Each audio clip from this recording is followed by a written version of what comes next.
Animal Farm by George Orwell, Chapter 1. Mr. Jones, of the Manor Farm, had locked the hen houses for the night, but was too drunk to remember to shut the pop-holes.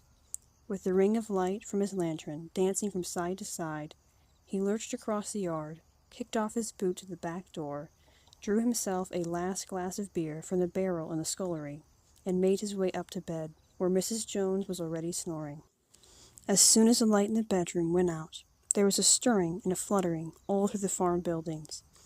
Word had gone round during the day that old Major, the prize middle white boar, had had a strange dream on the previous night, and wished to communicate it to the other animals. It had been agreed that they should all meet in the big barn as soon as Mr. Jones was safely out of the way. Old Major, so he was always called, though the name under which he had been exhibited was Willingdon Beauty, was so highly regarded on the farm that everyone was quite ready to lose an hour's sleep in order to hear what he had to say. At one end of the big barn, on a sort of raised platform, Major was already ensconced on his bed of straw under a lantern which hung from a beam. He was 12 years old and had lately grown rather stout, but he was still a majestic-looking pig, with a wise and benevolent appearance, in spite of the fact that his tushes had never been cut. Before long the other animals began to arrive and make themselves comfortable, after their different fashions. First came the 3 dogs, Bluebell, Jessie, and Pincher, and then the pigs, who settled down in the straw immediately in front of the platform. The hens perched themselves on the window-sills, the pigeons fluttered up to the rafters, the sheep and cows lay down behind the pigs and began to chew the cud. The 2 cart horses, Boxer and Clover, came in together, walking very slowly and setting down their vast hairy hoofs with great care, lest there should be some small animal concealed in the straw. Clover was a stout motherly mare, approaching middle life, who had never quite got her figure back after her 4th foal. Boxer was an enormous beast, nearly 18 hands high, and as strong as any 2 ordinary horses put together. A white stripe down his nose gave him a somewhat stupid appearance, and in fact he was not of first-rate intelligence, but he was universally respected for his steadiness of character and tremendous powers of work. After the horses came Muriel, the white goat, and Benjamin, the donkey. Benjamin was the oldest animal on the farm, and the worst-tempered. He seldom talked, and when he did, it was usually to make some cynical remark. For instance, he would say that God had given him a tail to keep the flies off, but that he would sooner have had no tail and no flies. Alone among the animals in the farm, he never laughed. If asked why, he would say that he saw nothing to laugh at. Nevertheless, without openly admitting it, he was devoted to Boxer. The 2 of them usually spent their Sundays together in the small paddock beyond the orchard, grazing side by side and never speaking. The 2 horses had just lain down when a brood of ducklings which had lost their mother filed into the barn, cheeping feebly and wandering from side to side to find some place where they would not be trodden on. Clover made a sort of wall round them with her great foreleg, and the ducklings nestled down inside it and promptly fell asleep. At the last moment Molly, the foolish pretty white mare who drew Mr. Jones' trap, came menacing daintily in, chewing at a lump of sugar. She took a place near the front and began flirting her white mane, hoping to draw attention to the ribbons that it was plaited with. Last of all came the cat, who looked around as usual for the warmest place, and finally squeezed herself in between Boxer and Clover. There she purred contentedly throughout Major's speech without listening to a word of what he was saying. All the animals were now present except Moses, the tame raven, who slept on a perch behind the back door. When Major saw that they had all made themselves comfortable and were waiting attentively, he cleared his throat and began, "Comrades, you have heard already about the strange dream that I had last night, but I will come to the dream later. I have something else to say first. I do not think, comrades, that I shall be with you for many months longer, and before I die, I feel it my duty to pass on to you such wisdom as I have acquired. I have had a long life. I've had much time for thought as I lay alone in my stall, and I think I may say that I understand the nature of life on this earth as well as any animal now living.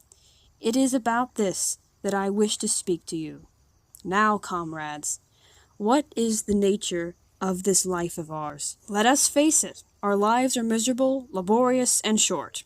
We are born, we are given just so much food as will keep the breath in our bodies, and those of us who are capable of it are forced to work to the last atom of our strength.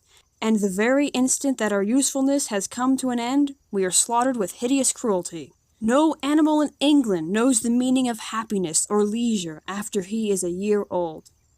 No animal in England is free. The life of an animal is misery and slavery. That is the plain truth.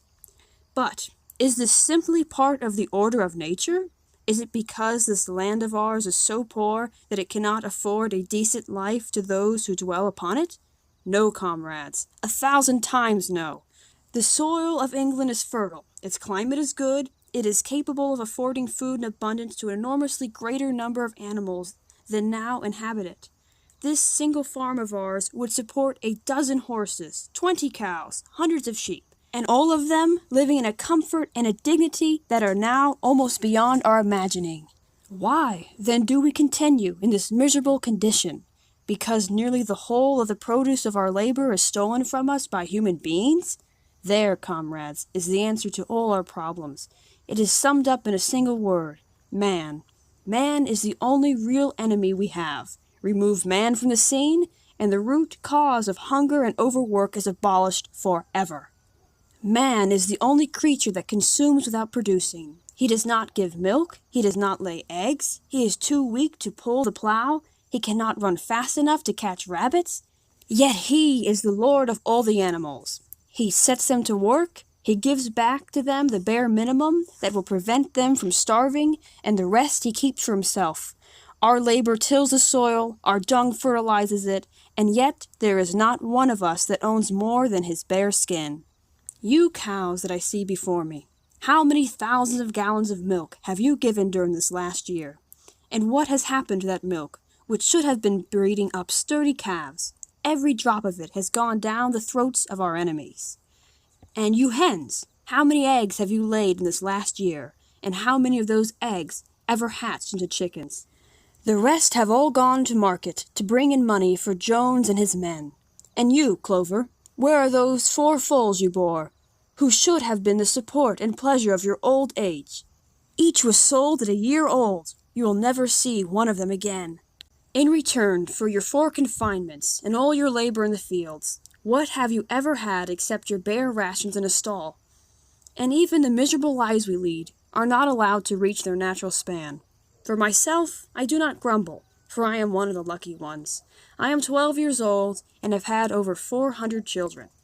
Such is the natural life of a pig, but no animal escapes the cruel knife in the end. You young porkers, who are sitting in front of me, every one of you will scream your lives out at the block within a year. To that horror we all must come. Cows, pigs, hens, sheep, everyone. Even the horses and the dogs have no better fate. You, boxer, the very day that those great muscles of yours lose their power, Jones will sell you to the knacker, who will cut your throat and boil you down for the foxhounds. As for the dogs, when they grow old and toothless, Jones ties a brick round their necks and drowns them in the nearest pond. Is it not crystal clear, then, comrades, that all the evils of this life of ours spring from the tyranny of human beings? Only get rid of man, and the produce of our labor would be our own. Almost overnight, we could become rich and free. What then must we do?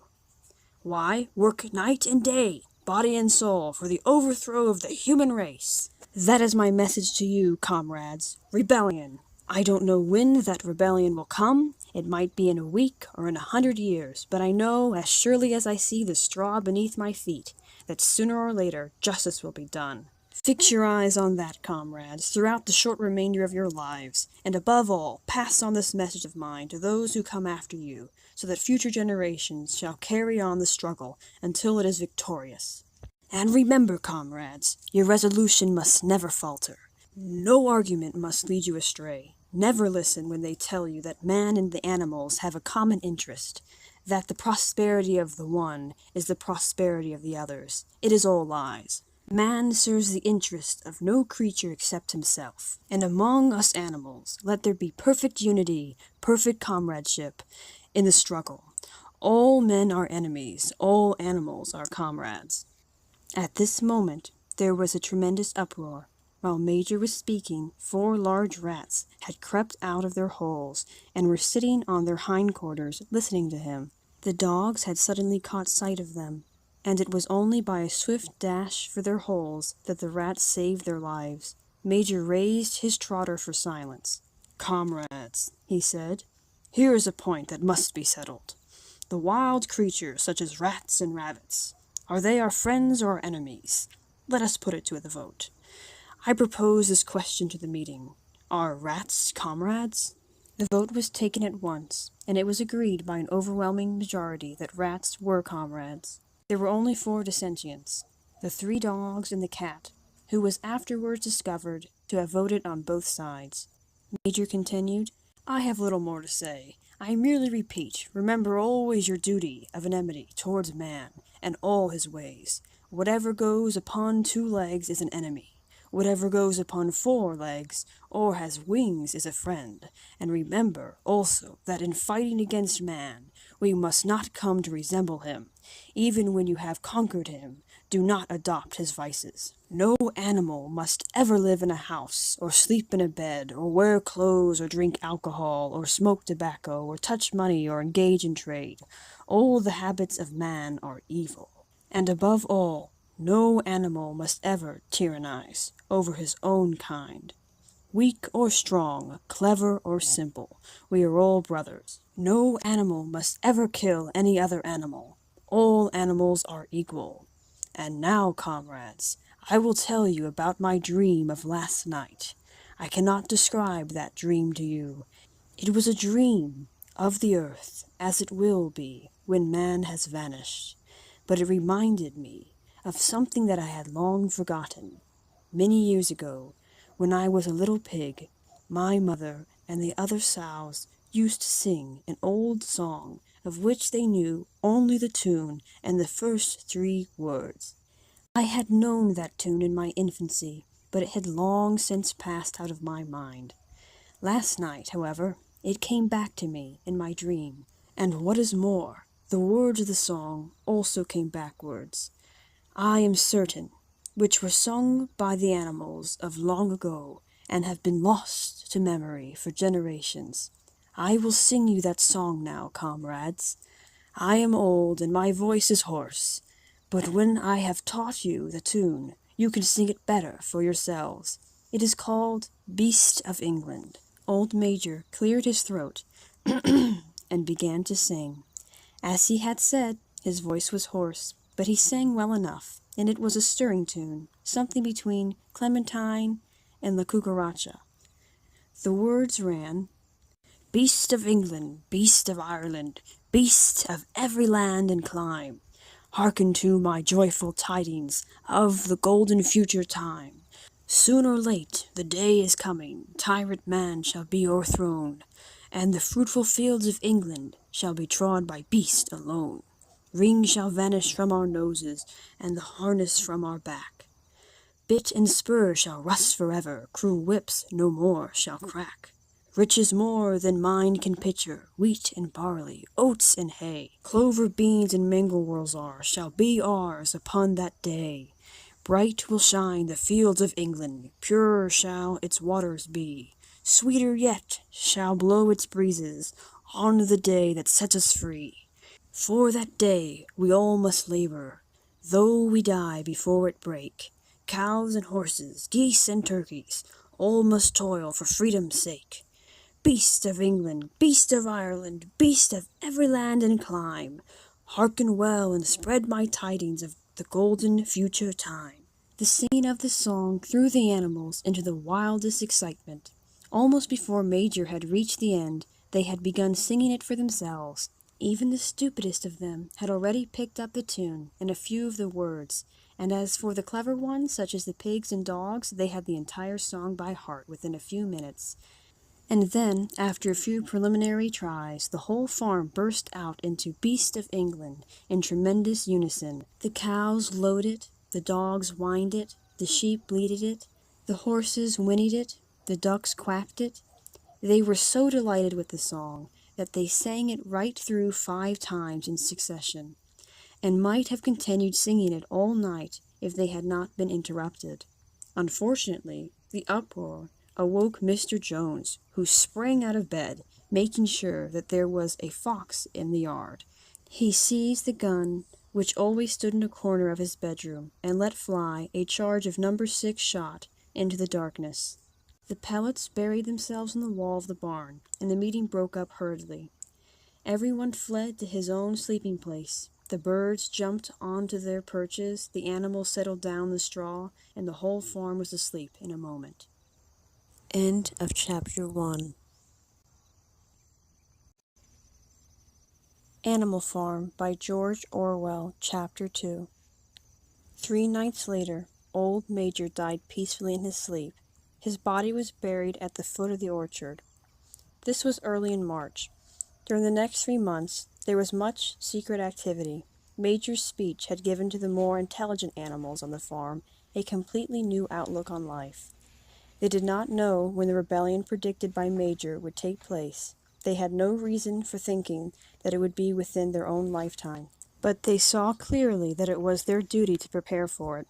The work of teaching and organizing the others fell naturally upon the pigs, who were generally recognized as being the cleverest of the animals. Preeminent among the pigs were 2 young boars named Snowball and Napoleon, whom Mr. Jones was breeding up for sale. Napoleon was a large, rather fierce-looking Berkshire boar, the only Berkshire on the farm, not much of a talker, but with a reputation for getting his own way. Snowball was a more vivacious pig than Napoleon, quicker in speech and more inventive, but was not considered to have the same depth of character. All the other male pigs on the farms were porkers. The best known among them was a small fat pig named Squealer, with very round cheeks, twinkling eyes, nimble movements, and a shrill voice. He was a brilliant talker, and when he was arguing some difficult point, he had a way of skipping from side to side, and whisking his tail, which was somehow very persuasive. The others said of Squealer that he could turn black into white. These 3 had elaborated old Major's teachings into a complete system of thought, to which they gave the name of animalism. Several nights a week after Mr. Jones was asleep, they held secret meetings in the barn and expounded the principles of animalism to the others. At the beginning, they met with much stupidity and apathy. Some of the animals talked of the duty of loyalty to Mr. Jones, whom they referred to as Master, or made elementary remarks such as, "Mr. Jones feeds us. If he were gone, we would starve to death." Others asked such questions as, "Why should we care what happens after we are dead? Or, if this rebellion is to happen anyway, what difference does it make whether we work for it or not?" And the pigs had great difficulty in making them see that this was contrary to the spirit of animalism. The stupidest questions of all were asked by Molly, the white mare. The very first question she asked Snowball was, "Will there still be sugar after the rebellion?" "No," said Snowball. "We have no means of making sugar on this farm. Besides, you do not need sugar. You will have all the oats and hay you want." "And shall I still be allowed to wear ribbons in my mane?" asked Molly. "Comrade," said Snowball, "those ribbons that you are so devoted to are the badge of slavery. Can you not understand that liberty is worth more than ribbons?" Molly agreed, but she did not sound very convinced. The pigs had an even harder struggle to counteract the lies put about by Moses the tame raven. Moses, who was Mr. Jones's special pet, was a spy and a tale-bearer, but he was also a clever talker. He claimed to know of the existence of a mysterious country called Sugar Candy Mountain, to which all animals went when they died. It was situated somewhere up in the sky, a little distance beyond the clouds, Moses said. In Sugar Candy Mountain, it was Sunday 7 days a week. Clover was in season all year round, and lump sugar and linseed cake grew on the hedges.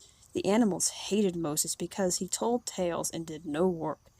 But some of them believed in Sugar Candy Mountain.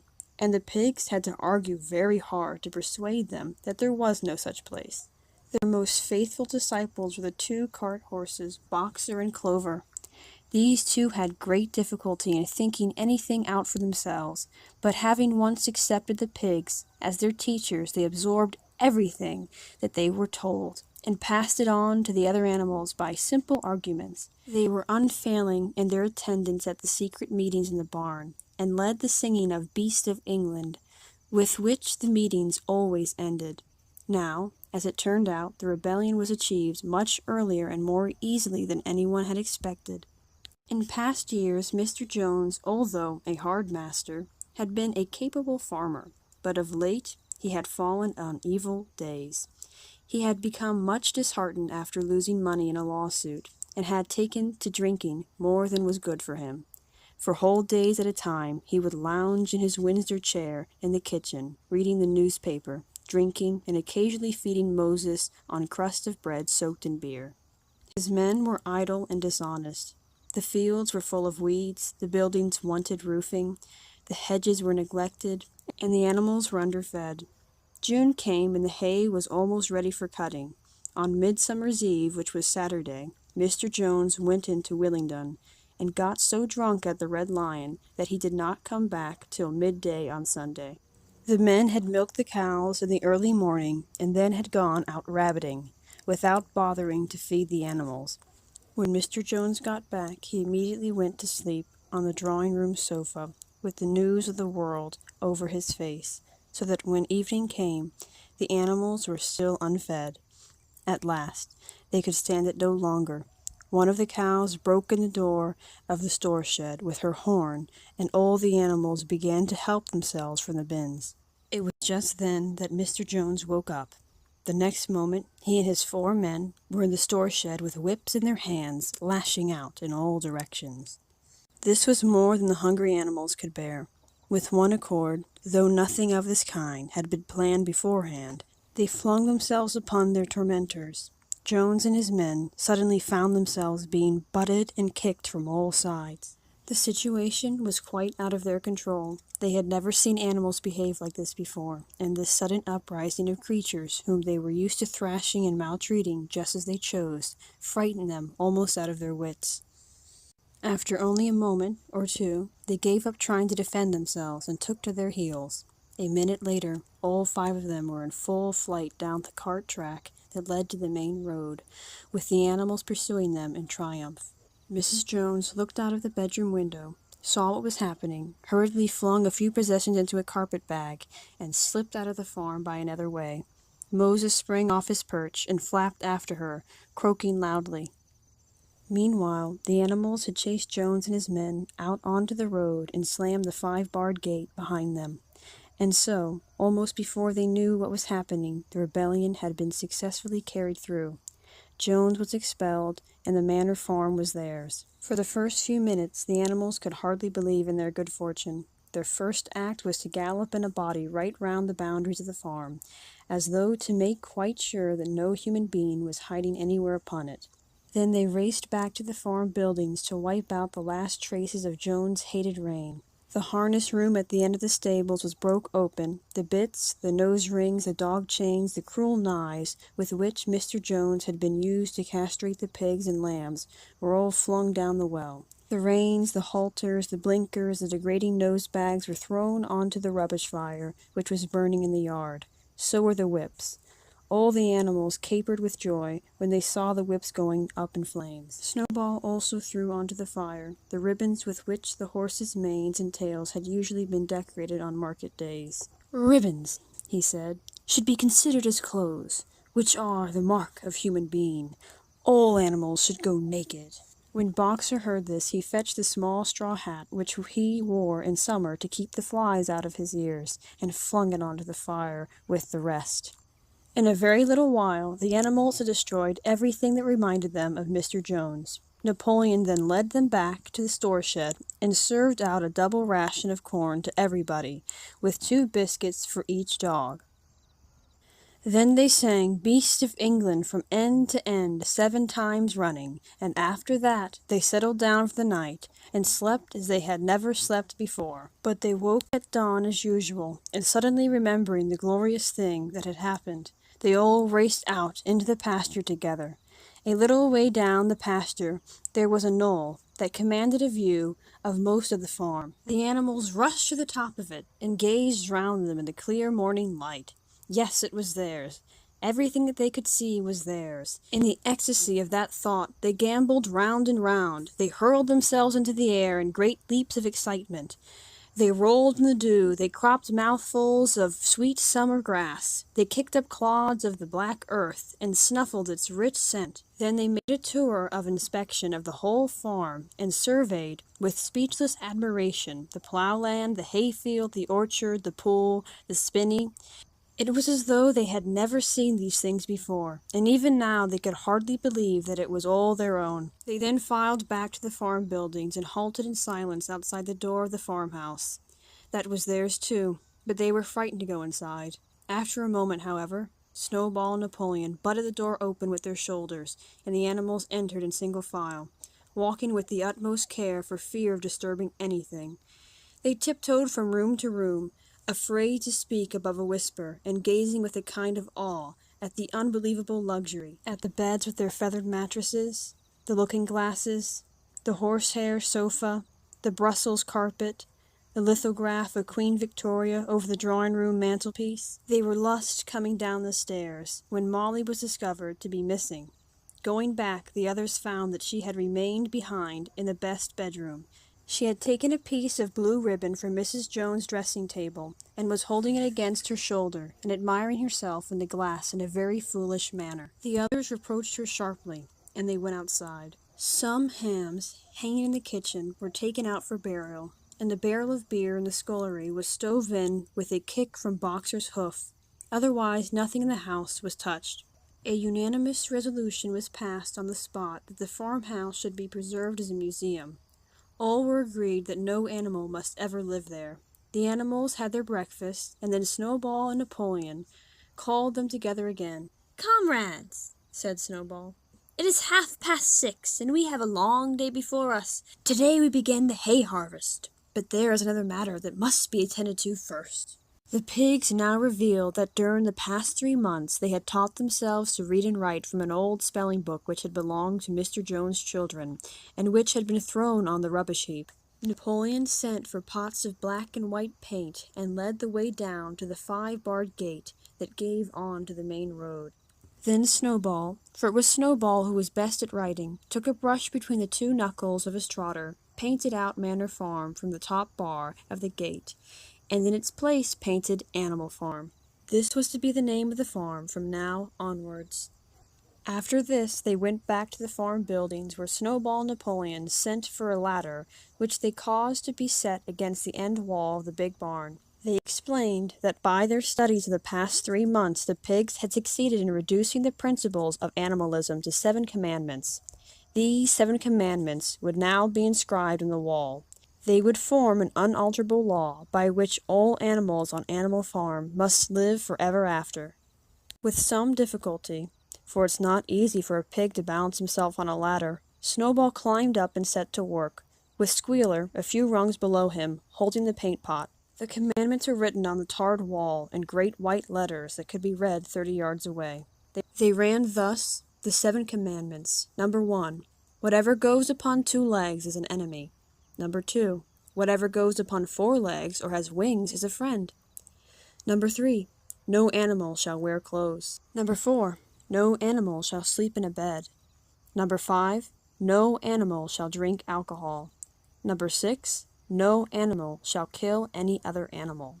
Number 7, all animals are equal.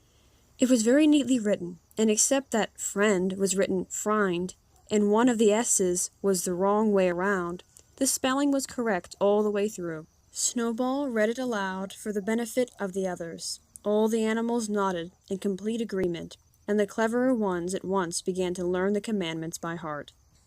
"Now, comrades," cried Snowball, throwing down the paintbrush, "to the hayfield! Let us make it a point of honor to get in the harvest more quickly than Jones and his men could do."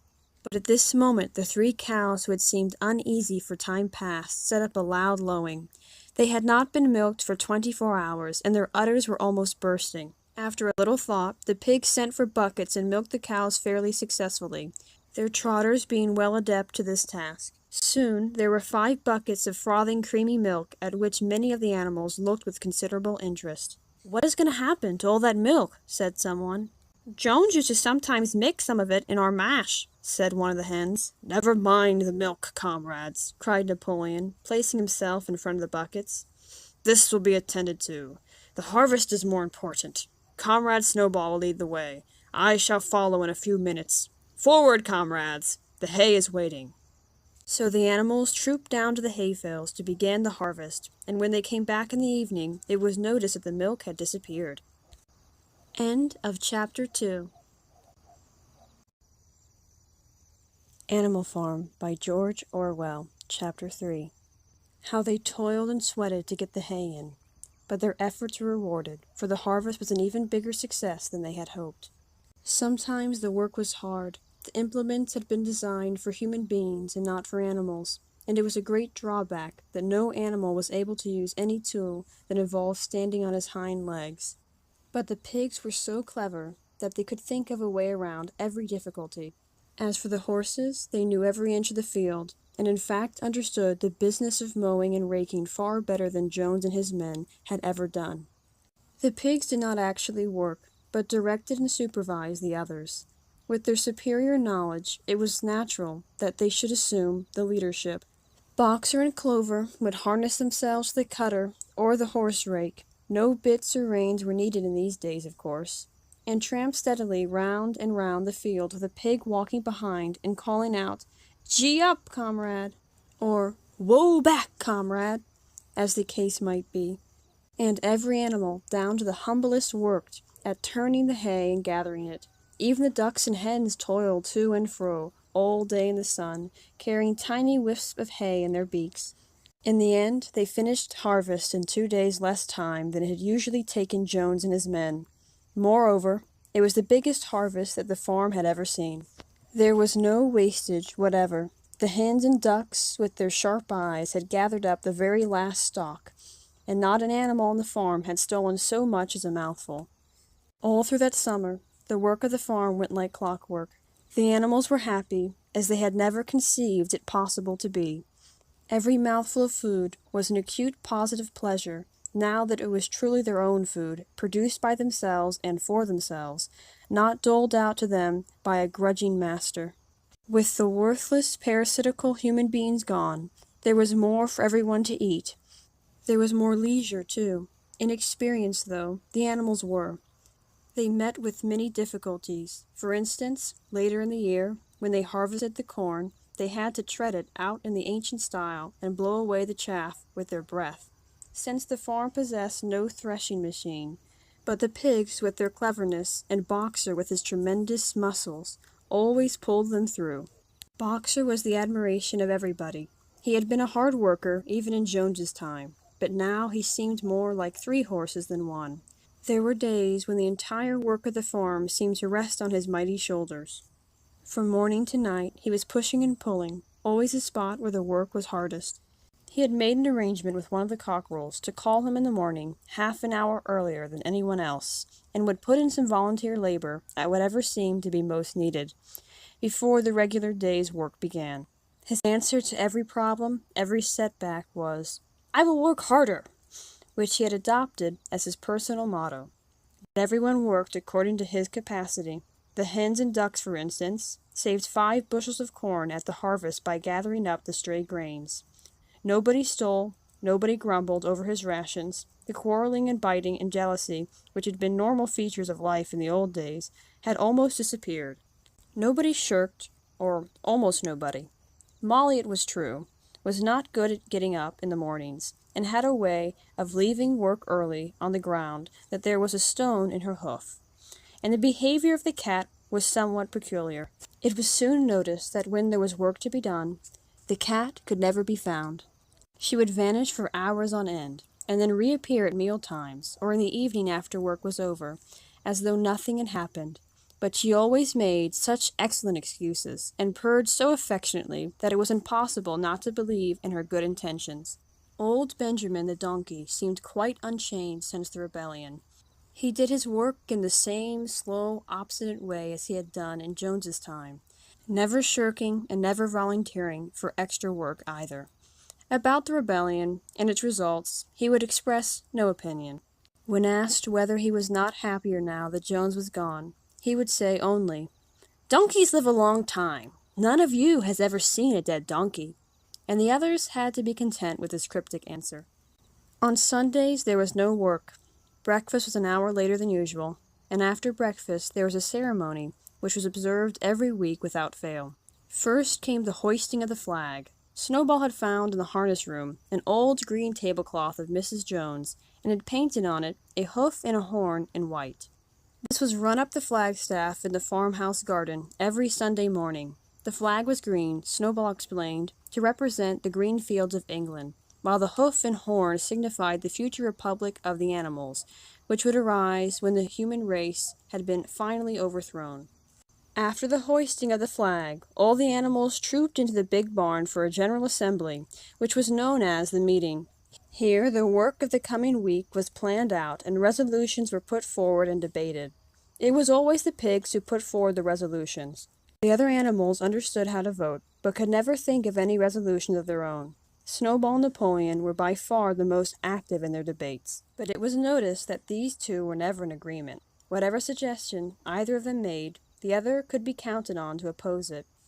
Even when it was resolved, a thing no one could object to in itself, to set aside the small paddock behind the orchard as a home of rest for animals who were past work, there was a stormy debate over the correct retiring age for each class of animal. The meeting always ended with the singing of Beast of England, and the afternoon was given up to recreation. The pigs had set aside the harness room as a headquarters for themselves. Here, in the evenings, they studied blacksmithing, carpentering, and other necessary arts from books which they had brought out of the farmhouse. Snowball also busied himself with organizing the other animals into what he called animal committees. He was indefatigable at this. He formed the Egg Production Committee for the hens, the Clean Tails League for the cows, and the Wild Comrades Re-Education Committee. The object of this was to tame the rats and rabbits, the Widder Wool movement for the sheep, and various others, besides instituting classes in reading and writing. On the whole, these projects were a failure. The attempt to tame the wild creatures, for instance, broke down almost immediately. They continued to behave very much as before, and when treated with generosity, simply took advantage of it. The cat joined the Re-Education Committee, and was very active in it, for some days. She was seen one day sitting on a roof and talking to some sparrows who were just out of her reach. She was telling them that all animals were now comrades, and that any sparrow who chose could come and perch on her paw, but the sparrows kept their distance. The reading and writing classes, however, were a great success. By the autumn, almost every animal on the farm was literate in some degree. As for the pigs, they could already read and write perfectly. The dogs learned to read fairly well, but were not interested in reading anything except the 7 Commandments. Muriel, the goat, could read somewhat better than the dogs, and sometimes used to read to the others in the evenings from scraps of newspaper which she found on the rubbish heap.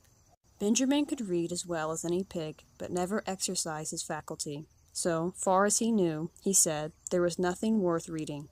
Clover learnt the whole alphabet, but could not put words together. Boxer could not get beyond the letter D. He would trace out A, B, C, D in the dust with his great hoof, and then would stand staring at the letters with his ears back, sometimes shaking his forelock, trying with all his might to remember what came next, and never succeeding. On several occasions, indeed, he did learn E, F, G, H, but by the time he knew them, it was always discovered that he had forgotten A, B, C, and D. Finally, he decided to be content with the first 4 letters, and used to write them out once or twice every day to refresh his memory. Molly refused to learn any but the 6 letters which spelt her own name. She would form these very neatly out of pieces of twig, and would then decorate them with a flower or two, and walk round them admiring them. None of the other animals on the farm could get farther than the letter A. It was also found that the stupider animals, such as the sheep, Hens and ducks were unable to learn the 7 commandments by heart. After much thought, Snowball declared that the 7 commandments could in effect be reduced to a single maxim, namely, 4 legs, good; 2 legs, bad. This, he said, contained the essential principle of animalism. Whoever had thoroughly grasped it would be safe from human influences. The birds at first objected, since it seemed to them that they also had 2 legs, but Snowball proved to them that that was not so. "A bird's wings, comrades," he said, "is an organ of propulsion, and not of manipulation. It should therefore be regarded as a leg. The distinguishing mark of a man is the hand, the instrument with which he does all his mischief."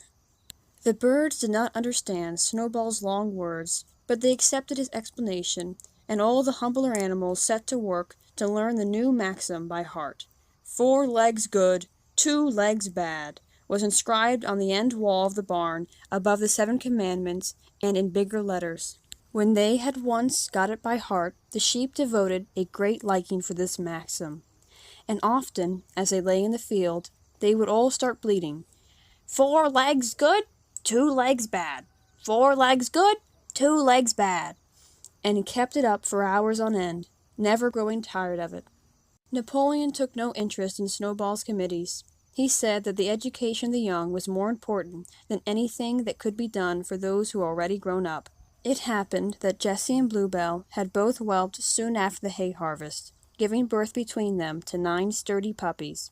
As soon as they were weaned, Napoleon took them away from their mothers, saying that he would make himself responsible for their education. He took them up into a loft, which could only be reached by a ladder from the harness room, and there kept them in such seclusion that the rest of the farm soon forgot their existence. The mystery of where the milk went to was soon cleared up. It was mixed every day into the pig's mash. The early apples were now ripening, and the grass of the orchard was littered with windfalls. The animals had amused, as a matter of course, that these would be shared only equally. One day, however, the order went forth that all the windfalls were to be collected and brought to the harness room for the use of the pigs. At this, some of the other animals murmured, but it was no use. All the pigs were in full agreement on this point, even Snowball and Napoleon. Squealer was sent to make the necessary explanations to the others. "Comrades," he cried, "you do not imagine, I hope, that we pigs are doing this in a spirit of selfishness and privilege. Many of us actually dislike milk and apples. I dislike them myself. Our sole object in taking these things is to preserve our health. Milk and apples, this has been proved by science, comrades, contain substances absolutely necessary to the well-being of a pig. We pigs are brain workers. The whole management and organization of this farm depend on us. Day and night we are watching over your welfare. It is for your sake that we drink the milk and eat those apples. Do you know what would happen if we pigs failed in our duty? Jones would come back. Yes, Jones would come back. Surely, comrades," cried Squealer, almost pleadingly, skipping from side to side and whisking his tail. "Surely there is no one among you who wants to see Jones come back." Now, if there was one thing that the animals were completely certain of, it was that they did not want Jones back. When it was put to them in this light, they had no more to say. The importance of keeping the pigs in good health was all too obvious. So it was agreed without further argument that the milk and the windfall apples, and also the main crop of apples, when they ripened, should be reserved for the pigs alone. End of Chapter 3. Animal Farm by George Orwell, Chapter 4. By the late summer, the news of what had happened on Animal Farm had spread across half the country. Every day, Snowball and Napoleon sent out flights of pigeons whose instructions were to mingle with the animals on neighboring farms, tell them the story of the rebellion, and teach them the tune of Beast of England. Most of this time Mr. Jones had spent sitting in the tap room of the Red Lion at Willingdon, complaining to anyone who would listen of the monstrous injustice he had suffered in being turned out of his property by a pack of good-for-nothing animals. The other farmers sympathized in principle, but they did not at first give him much help. At heart, each of them was secretly wondering whether he could not somehow turn Jones's misfortune to his own advantage. It was lucky that the owners of the two farms which adjoined Animal Farm were on permanently bad terms. One of them, which was named Foxwood, was a large, neglected, old-fashioned farm, much overgrown by woodland, with all its pastures worn out and its hedges in a disgraceful condition. Its owner, Mr. Pilkington, was an easy-going gentleman farmer who spent most of his time in fishing or hunting according to the season. The other farm, which was called Pinchfield, was smaller and better kept. Its owner was a Mr. Frederick, a tough, shrewd man, perpetually involved in lawsuits, and with a name for driving hard bargains. These two disliked each other so much that it was difficult for them to come to any agreement, even in defense of their own interests. Nevertheless, they were both thoroughly frightened by the rebellion on Animal Farm, and very anxious to prevent their own animals from learning too much about it. At first they pretended to laugh, to scorn the idea of animals managing a farm for themselves. The whole thing would be over in a fortnight, they said. They put it about that the animals on the Manor Farm, they insisted on calling it the Manor Farm, they would not tolerate the name Animal Farm, were perpetually fighting among themselves, and were also rapidly starving to death. When time passed and the animals had evidently not starved to death, Frederick and Pilkington changed their tune and began to talk of the terrible wickedness that now flourished on Animal Farm. It was given out that the animals there practiced cannibalism, tortured one another with red-hot horseshoes, and had their females in common. This was what came of rebelling against the laws of nature, Frederick and Pilkington said. However, these stories were never fully believed. Rumors of a wonderful farm where the human beings had been turned out and the animals managed their own affairs continued to circulate in vague and distorted forms, and throughout that year a wave of rebelliousness ran through the countryside. Bulls, which had always been tractable, suddenly turned savage. Sheep broke down hedges and devoured the clover. Cows kicked the pail over. Hunters refused their fences and shot their riders on to the other side. Above all, the tune and even the words of Beast of England were known everywhere. It had spread with astonishing speed. The human beings could not contain their rage when they heard this song, though they pretended to think it merely ridiculous. They could not understand, they said, how even animals could bring themselves to sing such contemptible rubbish. Any animal caught singing it was given a flogging on the spot. And yet the song was irrepressible. The blackbirds whistled it in the hedges. The pigeons cooed it in the elms. It got in the din of the smithies, and the tune of the church bells. And when the human beings listened to it, they secretly trembled, hearing in it a prophecy of their future doom. Early in October, when the corn was cut and stacked, and some of it was already threshed, a flight of pigeons came whirling through the air and alighted in the yard of Animal Farm in the wildest excitement. Jones and all his men, with half a dozen others from Foxwood and Pinchfield, had entered the 5-barred gate and were coming up the cart track that led to the farm. They were all carrying sticks except Jones, who was marching ahead with a gun in his hands. Obviously, they were going to attempt the recapture of the farm. This had long been expected, and all preparations had been made. Snowball, who had studied an old book of Julius Caesar's campaigns, which he had found in the farmhouse, was in charge of the defensive operations. He gave his orders quickly, and in a couple of minutes every animal was at his spot.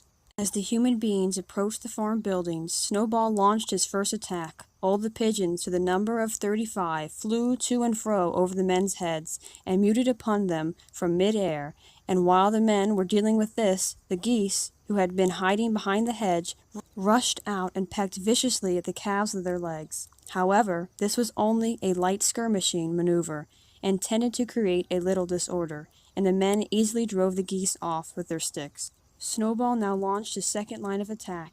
Muriel, Benjamin, and all the sheep, with Snowball at the head of them, rushed forward and prodded and butted the men from every side, while Benjamin turned around and lashed at them with his small hoofs. But once again the men with their sticks and their hobnailed boots were too strong for them, and suddenly, at a squeal from Snowball, which was the signal for retreat, all the animals turned and fled through the gateway into the yard. The men gave a shout of triumph. They saw, as they imagined, their enemies in flight, and they rushed after them in disorder.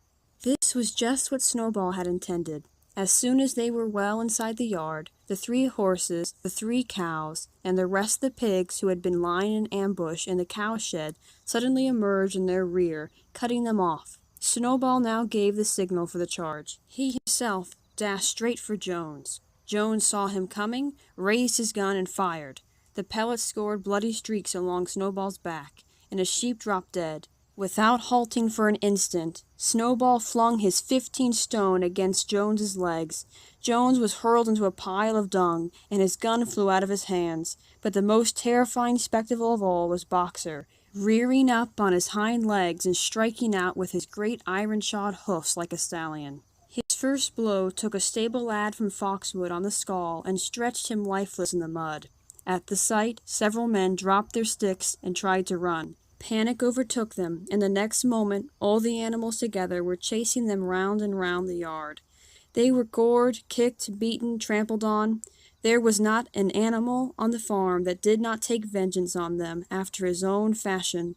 Even the cat suddenly leaped off a roof onto a cowman's shoulders and sank her claws into his neck, at which he yelled horribly. At a moment when the opening was clear, the men were glad enough to rush out of the yard and make a bolt for the main road. And so, within a few minutes of their invasion, they were in ignominious retreat by the same way as they had come, with a flock of geese hissing after them and pecking at their calves all the way. All the men were gone except one. Back in the yard, Boxer was pawing with his hoof at the stable lad who lay face down in the mud, trying to turn him over. The boy did not stir. "He is dead," said Boxer sorrowfully. "I had no intention of doing that. I forgot that I was wearing iron shoes. Who will believe that I did not do this on purpose?" "No sentimentality, comrade," cried Snowball, from whose wounds the blood was still dripping. "War is war. The only good human being is a dead one." "I have no wish to take life, not even human life," repeated Boxer, and his eyes were full of tears. "Where is Molly?" exclaimed somebody. Molly, in fact, was missing. For a moment there was great alarm. It was feared that the men might have harmed her in some way, or even carried her off with them. In the end, however, she was found hiding in her stall, with her head buried among the hay in the manger. She had taken to flight as soon as the gun went off, and when the others came back from looking for her, it was to find that the stable lad, who in fact was only stunned, had already recovered and made off. The animals had now resembled in the wildest excitement, each recounting his own exploits in the battle at the top of his voice. An impromptu celebration of the victory was held immediately. The flag was run up and Beast of England was sung a number of times. Then the sheep who had been killed was given a solemn funeral, a hawthorn bush being planted on her grave. At the graveside, Snowball made a little speech, emphasizing the need for all animals to be ready to die for Animal Farm if need be. The animals decided unanimously to create a military decoration, Animal Hero First Class, which was conferred there, and then on Snowball and Boxer. It consisted of a brass medal. They were really some old horse brasses which had been found in the harness room, to be worn on Sundays and holidays. There was also Animal Hero Second Class, which was conferred posthumously on the dead sheep. There was much discussion as to what the battle should be called. In the end, it was named the Battle of the Cowshed, since that was where the ambush had been sprung. Mr. Jones's gun had been found lying in the mud, and it was known that there was a supply of cartridges in the farmhouse. It was decided to set the gun up at the foot of the flagstaff like a piece of artillery, and to fire it twice a year, once on October the 12th, the anniversary of the Battle of the Cowshed, and once on Midsummer Day, the anniversary of the rebellion. End of Chapter 4. Animal Farm by George Orwell, Chapter 5. As winter drew on, Molly became more and more troublesome. She was late for work every morning, and excused herself by saying that she had overslept, and she complained of mysterious pains, although her appetite was excellent. On every kind of pretext, she would run away from work and go to the drinking pool, where she would stand foolishly gazing at her own reflection in the water. But there were also rumors of something more serious. One day, as Molly strolled blithely into the yard, flirting her long tail and chewing at a stalk of hay, Clover took her aside. "Molly," she said, "I have something very serious to say to you. This morning I saw you looking over the hedge that divided Animal Farm from Foxwood. One of Mr. Pilkington's men was standing on the other side of the hedge, and I was a long way away, but I am almost certain I saw this. He was talking to you, and you were allowing him to stroke your nose. What does that mean, Molly?" "He didn't! I wasn't! It isn't true!" cried Molly, beginning to prance about and paw the ground. "Molly, look me in the face. Do you give me your word of honor that the man was not stroking your nose?" "It isn't true!" repeated Molly. But she could not look Clover in the face, and the next moment she took to her heels and galloped away into the field. A thought struck Clover. Without saying anything to the others, she went to Molly's stall and turned over the straw with her hoof. Hidden under the straw was a little pile of lump sugar and several bunches of ribbon of different colors. 3 days later, Molly disappeared. For some weeks, nothing was known of her whereabouts. Then the pigeons reported that they had seen her on the other side of Willingdon. She was between the shafts of a smart dog-cart painted red and black, which was standing outside a public house. A fat, red-faced man, in check breeches and gaiters, who looked like a publican, was stroking her nose and feeding her with sugar. Her coat was newly clipped, and she wore a scarlet ribbon round her forelock. She appeared to be enjoying herself, so the pigeons said. None of the animals ever mentioned Molly again. In January, there came bitterly hard weather. The earth was like iron, and nothing could be done in the fields. Many meetings were held in the big barn, and the pigs occupied themselves with planning out the work of the coming season. It had come to be accepted that the pigs, who were manifestly cleverer than the other animals, should decide all questions of farm policy, though their decisions had to be ratified by a majority vote.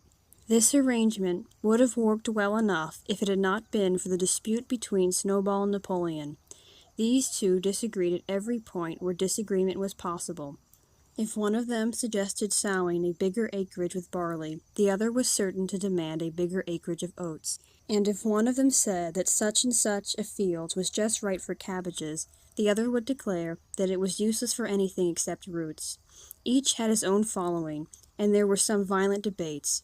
At the meetings, Snowball often won over the majority by his brilliant speeches, but Napoleon was better at canvassing support for himself in between times. He was especially successful with the sheep. Of late, the sheep had taken to bleating, 4 legs good, 2 legs bad, both in and out of season, and they often interrupted the meeting with this. It was noticed that they were especially liable to break into 4 legs good, 2 legs bad at crucial moments in Snowball's speeches. Snowball had made a close study of some back numbers of the Farmer and the Stock Breeder, which he had found in the farmhouse, and was full of plans for innovations and improvements. He talked learnedly about field drains, silage, and basic slag, and had worked out a complicated scheme for all the animals to drop their dung directly in the fields at a different spot every day to save the labor of cartage. Napoleon produced no schemes of his own, but said quietly that Snowball's would come to nothing, and seemed to be biding his time. But of all the controversies, none was so bitter as the one that took place over the windmill. In the long pasture, not far from the farm buildings, there was a small knoll, which was the highest point on the farm. After surveying the ground, Snowball declared that this was just the place for a windmill, which could be made to operate a dynamo and supply the farm with electrical power. This would light the stalls and warm them in winter, and would also run a circular saw, a chaff cutter, a mangle slicer, and an electric milking machine. The animals had never heard of any of this kind before, for the farm was an old-fashioned one, and had only the most primitive machinery, and they listened in astonishment while Snowball conjured up pictures of fantastic machines which would do their work for them, while they grazed at their ease in the fields, or improved their minds with reading and conversation. Within a few weeks, Snowball's plans for the windmill were fully worked out. The mechanical details came mostly from 3 books which had belonged to Mr. Jones. 1,000 Useful Things to Do About the House, Every Man His Own Bricklayer, and Electricity for Beginners. Snowball used as his study a shed which had once been used for incubators and had a smooth wooden floor, suitable for drawing on. He was closeted there for hours at a time, with his books held open by a stone, and with a piece of chalk gripped between the knuckles of his trotter. He would move rapidly to and fro, drawing in line after line, and uttering little whimpers of excitement. Gradually, the plans grew into a complicated mass of cranks and cogwheels covering more than half the floor, which the other animals found completely unintelligible, but very impressive. All of them came to look at Snowball's drawings at least once a day. Even the hens and ducks came, and were at pains not to tread on the chalk marks. Only Napoleon held aloof. He had declared himself against the windmill from the start. One day, however, he arrived unexpectedly to examine the plans. He walked heavily round the shed, looked closely at every detail of the plans, and snuffed at them once or twice, then stood for a little while contemplating them out of the corner of his eye. Then suddenly he lifted his leg, urinated over the plans, and walked out without uttering a word. The whole farm was deeply divided on the subject of the windmill. Snowball did not deny that to build it would be a difficult business. Stone would have to be carried and built up into walls. Then the sails would have to be made, and after that there would be need for dynamos and cables. How these were to be produced, Snowball did not say, but he maintained that it could all be done in a year, and thereafter, he declared, so much labor would be saved that the animals would only need to work 3 days a week. Napoleon, on the other hand, argued that the great need of the moment was to increase food production, and that if they wasted time on the windmill, they would all starve to death. The animals formed themselves into 2 fractions under the slogan, "Vote for Snowball and the 3-day week," and "Vote for Napoleon and the full manger." Benjamin was the only animal who did not side with either fraction. He refused to believe either that food would become more plentiful or that the windmill would save work. Windmill or no windmill, he said, life would go on as it had always gone on, that is, badly. Apart from the disputes over the windmill, there was the question of the defense of the farm. It was fully realized that though the human beings had been defeated in the battle of the cowshed, they might make another more determined attempt to recapture the farm and reinstate Mr. Jones. They had all the more reason for doing so because the news of their defeat had spread across the countryside and made the animals on the neighboring farms more restive than ever. As usual, Snowball and Napoleon were in disagreement. According to Napoleon, what the animals must do was to procure firearms and train themselves in the use of them. According to Snowball, they must send out more and more pigeons and stir up rebellion among the animals on the other farms. The one argued that if they could not defend themselves, they were bound to be conquered. The other argued that if rebellions happened everywhere, they would have no need to defend themselves. The animals listened first to Napoleon, then to Snowball, and could not make up their minds which was right.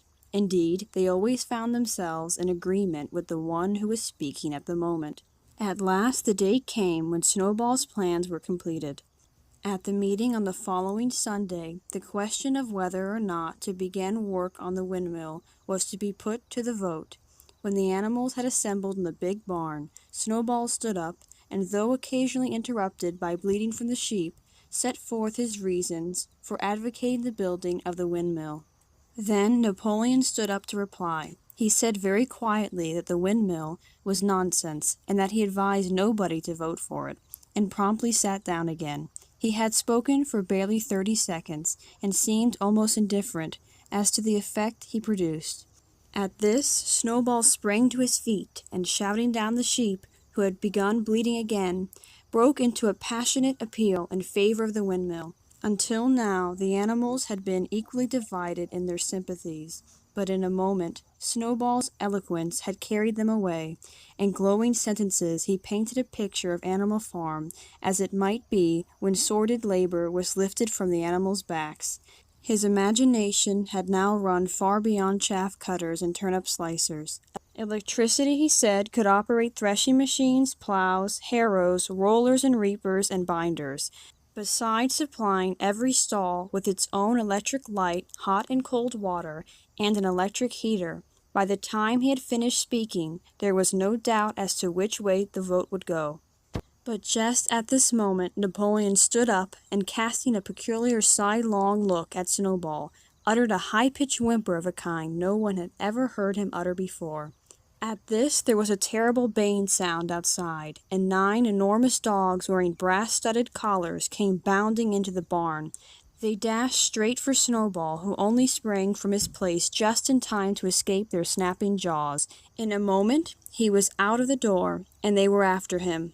Too amazed and frightened to speak, all the animals crowded through the door to watch the chase. Snowball was racing across the long pasture that led to the road. He was running as only a pig can run, but the dogs were close on his heels. Suddenly he slipped, and it seemed certain that they had him. Then he was up again, running faster than ever. Then the dogs were gaining on him again. One of them all but closed his jaws on Snowball's tail, but Snowball whisked it free just in time. Then he put on an extra spurt, and with a few inches to spare, slipped through a hole in the hedge and was seen no more. Silent and terrified, the animals crept back into the barn. In a moment the dogs came bounding back. At first, no one had been able to imagine where these creatures came from, but the problem was soon solved. They were the puppies whom Napoleon had taken away from their mothers and reared privately. Though not yet full grown, they were huge dogs, and as fierce-looking as wolves. They kept close to Napoleon. It was noticed that they wagged their tails to him in the same way as the other dogs had been used to do to Mr. Jones. Napoleon, with the dogs following him, now mounted onto the raised portion of the floor where Major had previously stood to deliver his speech. He announced that from now on the Sunday morning meetings would come to an end. They were unnecessary, he said, and wasted time. In future, all questions relating to the working of the farm would be settled by a special committee of pigs, presided over by himself. These would meet in private and afterwards communicate their decisions to the others. The animals would still assemble on Sunday mornings to salute the flag, sing Beast of England, and receive their orders for the week. But there would be no more debates. In spite of the shock that Snowball's expulsion had given them, the animals were dismayed by this announcement. Several of them would have protested if they could have found the right arguments. Even Boxer was vaguely troubled. He set his ears back, shook his forelock several times, and tried hard to marshal his thoughts, but in the end he could not think of anything to say. Some of the pigs themselves, however, were more articulate. 4 young porkers in the front row uttered shrill squeals of disapproval, and all 4 of them sprang to their feet and began speaking at once. But suddenly the dogs sitting round Napoleon let out deep, menacing growls, and the pigs fell silent and sat down again. Then the sheep broke out into a tremendous bleating of 4 legs good, 2 legs bad, which went on for nearly a quarter of an hour, and put an end to any chance of discussion. Afterward, Squealer was sent round the farm to explain the new arrangement to the others. "Comrades," he said, "I trust that every animal here appreciates the sacrifice that Comrade Napoleon has made in taking this extra labor upon himself. Do not imagine, comrades, that leadership is a pleasure. On the contrary, it is a deep and heavy responsibility. No one believes more firmly than Comrade Napoleon that all animals are equal. He would be only too happy to let you make your decisions for yourselves. But sometimes you might make the wrong decisions, comrades, and then where should we be? Suppose you had decided to follow Snowball with his moonshine of windmills. Snowball, who as we know now, was no better than a criminal. He fought bravely at the Battle of the Cowshed, said somebody.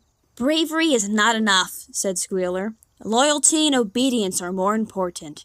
And as to the Battle of the Cowshed, I believe the time will come when we shall find that Snowball's part in it was much exaggerated. Discipline, comrades, iron discipline. That is the watchword for today. One false step and our enemies would be upon us. Surely, comrades, you do not want Jones back. Once again, this argument was unanswerable. Certainly the animals did not want Jones back. If the holding of debates on Sunday mornings was liable to bring him back, then the debates must stop. Boxer, who had now had time to think things over, voiced the general feelings by saying, "If Comrade Napoleon says it, it must be right." And from then on he adopted the maxim, "Napoleon is always right," in addition to his private motto of "I will work harder." By this time the weather had broken and the spring plowing had begun. The shed where Snowball had drawn his plans of the windmill had been shut up, and it was amused that the plans had been rubbed off the floor. Every Sunday morning at 9 o'clock the animals assembled in the big barn to receive their orders for the week. The skull of old Major, now clean of flesh, had been disinterred from the orchard and set up on a stump at the foot of the flagstaff beside the gun. After the hoisting of the flag, the animals were required to file past the skull in a reverent manner before entering the barn. Nowadays they did not sit all together as they had done in the past. Napoleon, with Squealer and another pig named Minimus, who had a remarkable gift for composing songs and poems, sat on the front of the raised platform with the 9 young dogs forming a semicircle round them and the other pigs sitting behind. The rest of the animals sat facing them in the main body of the barn. Napoleon read out the orders for the week in a gruff, soldierly style, and after a single singing of Beast of England, all the animals dispersed. On the 3rd Sunday after Snowball's expulsion, the animals were somewhat surprised to hear Napoleon announce that the windmill was to be built after all. He did not give any reason for having changed his mind, but merely warned the animals that this extra task would mean very hard work. It might even be necessary to reduce their rations. The plans, however, had all been prepared down to the last detail. A special committee of pigs had been at work upon them for the past 3 weeks. The building of the windmill with various other improvements was expected to take 2 years. That evening, Squealer explained privately to the other animals that Napoleon had never in reality been opposed to the windmill. On the contrary, it was he who had advocated it in the beginning, and the plan which Snowball had drawn on the floor of the incubator shed had actually been stolen from among Napoleon's papers. The windmill was in fact Napoleon's own creation. Why then, asked somebody, had he spoken so strongly against it? Here Squealer looked very sly. That, he said, was Comrade Napoleon's cunning. He had seemed to oppose the windmill, simply as a maneuver to get rid of Snowball, who was a dangerous character and a bad influence. Now that Snowball was out of the way, the plan could go forward without his interference. This, said Squealer, was something called tactics. He repeated a number of times, "Tactics, comrades, tactics!" skipping round and whisking his tail with a merry laugh. The animals were not certain what the word meant, but Squealer spoke so persuasively, and the 3 dogs who happened to be with him growled so threateningly, that they accepted his explanation without further questions. End of Chapter 5. Animal Farm by George Orwell, Chapter 6. All that year the animals worked like slaves, but they were happy in their work. They grudged no effort or sacrifice, well aware that everything they did was for the benefit of themselves and those of their kind who would come after them, and not for a pack of idle, thieving human beings. Throughout the spring and summer they worked a 60-hour week, and in August Napoleon announced that there would be work on Sunday afternoons as well. This work was strictly voluntary, but any animal who absented himself from it would have his rations reduced by half. Even so, it was found necessary to leave certain tasks undone. The harvest was a little less successful than in the previous year, and 2 fields, which should have been sown with roots in the early summer, were not sown because the plowing had not been completed early enough. It was possible to foresee that the coming winter would be a hard one. The windmill presented unexpected difficulties. There was a good quarry of limestone on the farm, and plenty of sand and cement had been found in one of the outhouses, so that all the materials for building were at hand. But the problem the animals could not at first solve was how to break up the stone into pieces of suitable size. There seemed no way of doing this except with picks and crowbars, which no animal could use, because no animal could stand on his hind legs.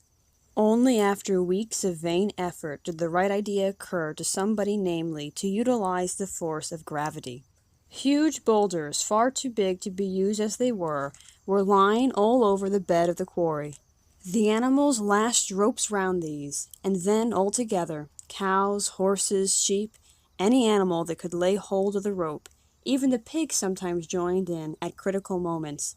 They dragged them with desperate slowness up the slope to the top of the quarry, where they were toppled over the edge, to shatter to pieces below. Transporting the stone when it was once broken was comparatively simple. The horses carried it off in cartloads, the sheep dragged single blocks, even Muriel and Benjamin yoked themselves into an old governess cart and did their share. By late summer, a sufficient store of stone had accumulated, and then the building began, under the superintendence of the pigs. But it was a slow, laborious process. Frequently, it took a whole day of exhausting effort to drag a single boulder to the top of the quarry, and sometimes, when it was pushed over the edge, it failed to break. Nothing could have been achieved without Boxer, whose strength seemed equal to that of all the rest of the animals put together.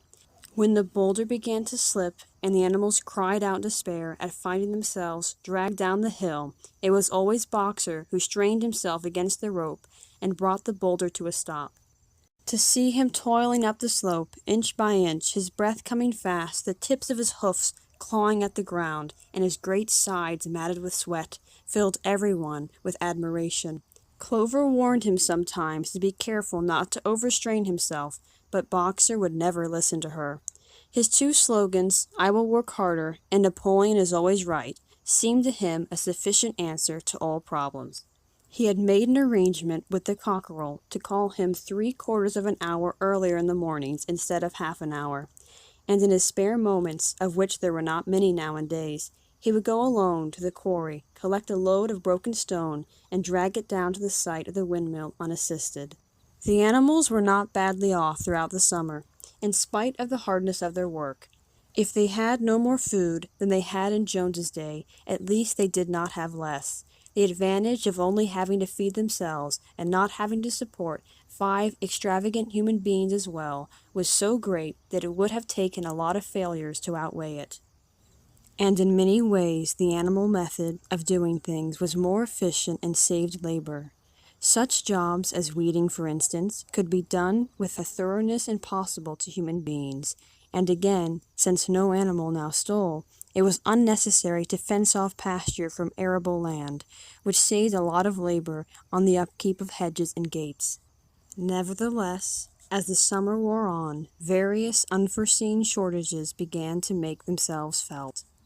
There was need of paraffin oil, nails, string, dog biscuits, and iron for the horses' shoes, none of which could be produced on the farm. Later, there would also be need for seeds and artificial manures, beside various tools, and finally the machinery for the windmill. How these were to be procured, no one was able to imagine. One Sunday morning, when the animals assembled to receive their orders, Napoleon announced that he had decided upon a new policy. From now onwards, Animal Farm would engage in trade with the neighboring farms, not of course for any commercial purpose, but simply in order to obtain certain materials which were urgently necessary. The needs of the windmill must override everything else, he said. He was therefore making arrangements to sell a stack of hay and part of the current year's wheat crop, and later on, if more money were needed, it would have to be made up by the sale of eggs, for which there was always a market in Willingdon. The hens, said Napoleon, should welcome this sacrifice as their own special contribution towards the building of the windmill. Once again the animals were conscious of a vague uneasiness. Never to have any dealings with human beings, never to engage in trade, never to make use of money. Had not these been among the earliest resolutions passed at that first triumphant meeting after Jones was expelled? All the animals remembered passing such resolutions, or at least they thought that they remembered it. The 4 young pigs who had protested when Napoleon abolished the meetings raised their voices timidly, but they were promptly silenced by a tremendous growling from the dogs. Then, as usual, the sheep broke into 4 legs good, 2 legs bad, and the momentary awkwardness was smoothed over. Finally, Napoleon raised his trotter for silence and announced that he had already made all the arrangements. There would be no need for any of the animals to come in contact with human beings, which would clearly be most undesirable. He intended to take the whole burden upon his own shoulders. A Mr. Whymper, a solicitor living in Willingdon, had agreed to act as intermediary between Animal Farm and the outside world, and would visit the farm every Monday morning to receive his instructions. Napoleon ended his speech with his usual cry of "Long live Animal Farm!" and after the singing of Beast of England, the animals were dismissed. Afterwards, Squealer made a round of the farm and set the animals' minds at rest. He assured them that the resolution against engaging in trade and using money had never been passed or even suggested. It was pure imagination, probably traceable in the beginning to lies circulated by Snowball. A few animals still felt faintly doubtful, but Squealer asked them shrewdly, "Are you certain that this is not something that you have dreamed, comrades? Have you any record of such a resolution? Is it written down anywhere?" And since it was certainly true that nothing of this kind existed in writing, the animals were satisfied that they had been mistaken. Every Monday, Mr. Whymper visited the farm, as had been arranged. He was a sly-looking little man, with side whiskers, a solicitor in a very small way of business, but sharp enough to have realized earlier than anyone else that Animal Farm would need a broker, and that the commissions would be worth having. The animals watched his coming and going with a kind of dread, and avoided him as much as possible. Nevertheless, the sight of Napoleon on all fours delivering orders to Whymper, who stood on 2 legs, roused their pride and partly reconciled them to the new arrangement. Their relations with the human race were now not quite the same as they had been before. The human beings did not hate Animal Farm any less now that it was prospering. Indeed, they hated it more than ever. Every human being held it as an article of faith that the farm would go bankrupt sooner or later, and above all, that windmill would be a failure. They would meet in the public houses and prove to one another by means of diagrams that the windmill was bound to fall down, or that if it did stand up, then it would never work.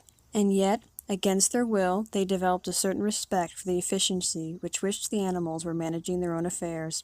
One symptom of this was that they had begun to call Animal Farm by its proper name, and ceased to pretend that it was called the Manor Farm. They had also dropped their championship of Jones, who had given up hope of getting his farm back, and gone to live in another part of the country. Except through Whymper, there is as yet no contact between Animal Farm and the outside world, but there were constant rumors that Napoleon was about to enter into a definite business agreement either with Mr. Pilkington of Foxwood or with Mr. Frederick of Pinchfield, but never, it was noticed, with both simultaneously.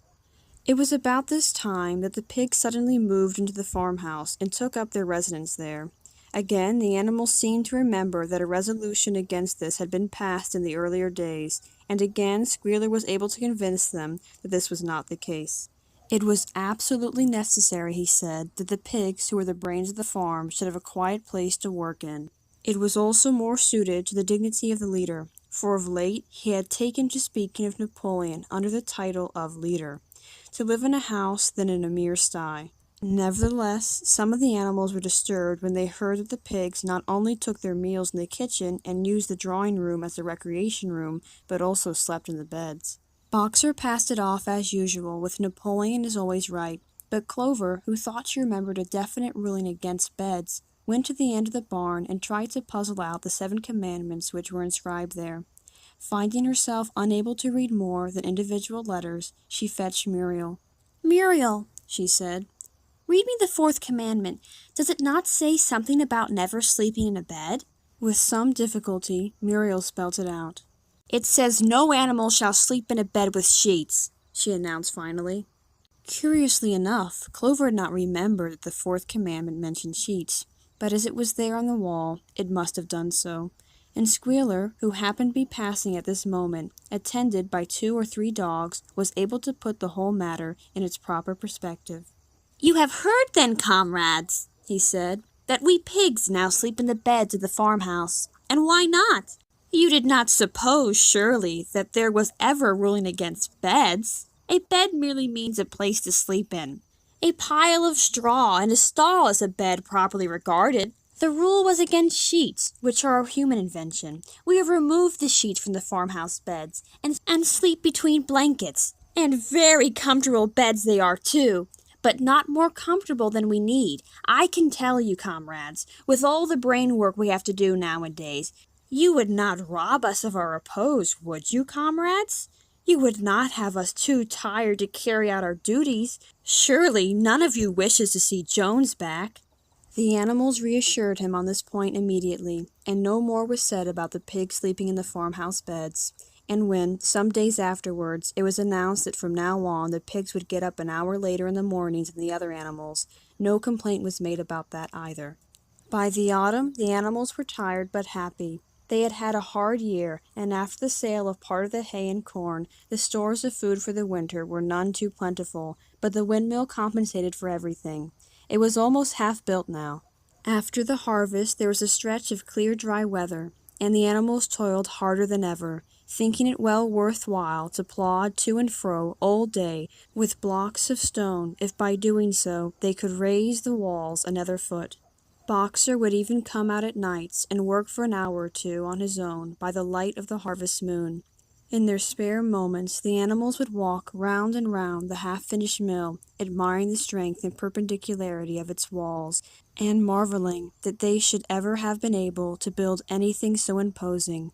Only old Benjamin refused to grow enthusiastic about the windmill, though, as usual, he would utter nothing beyond the cryptic remark that donkeys live a long time.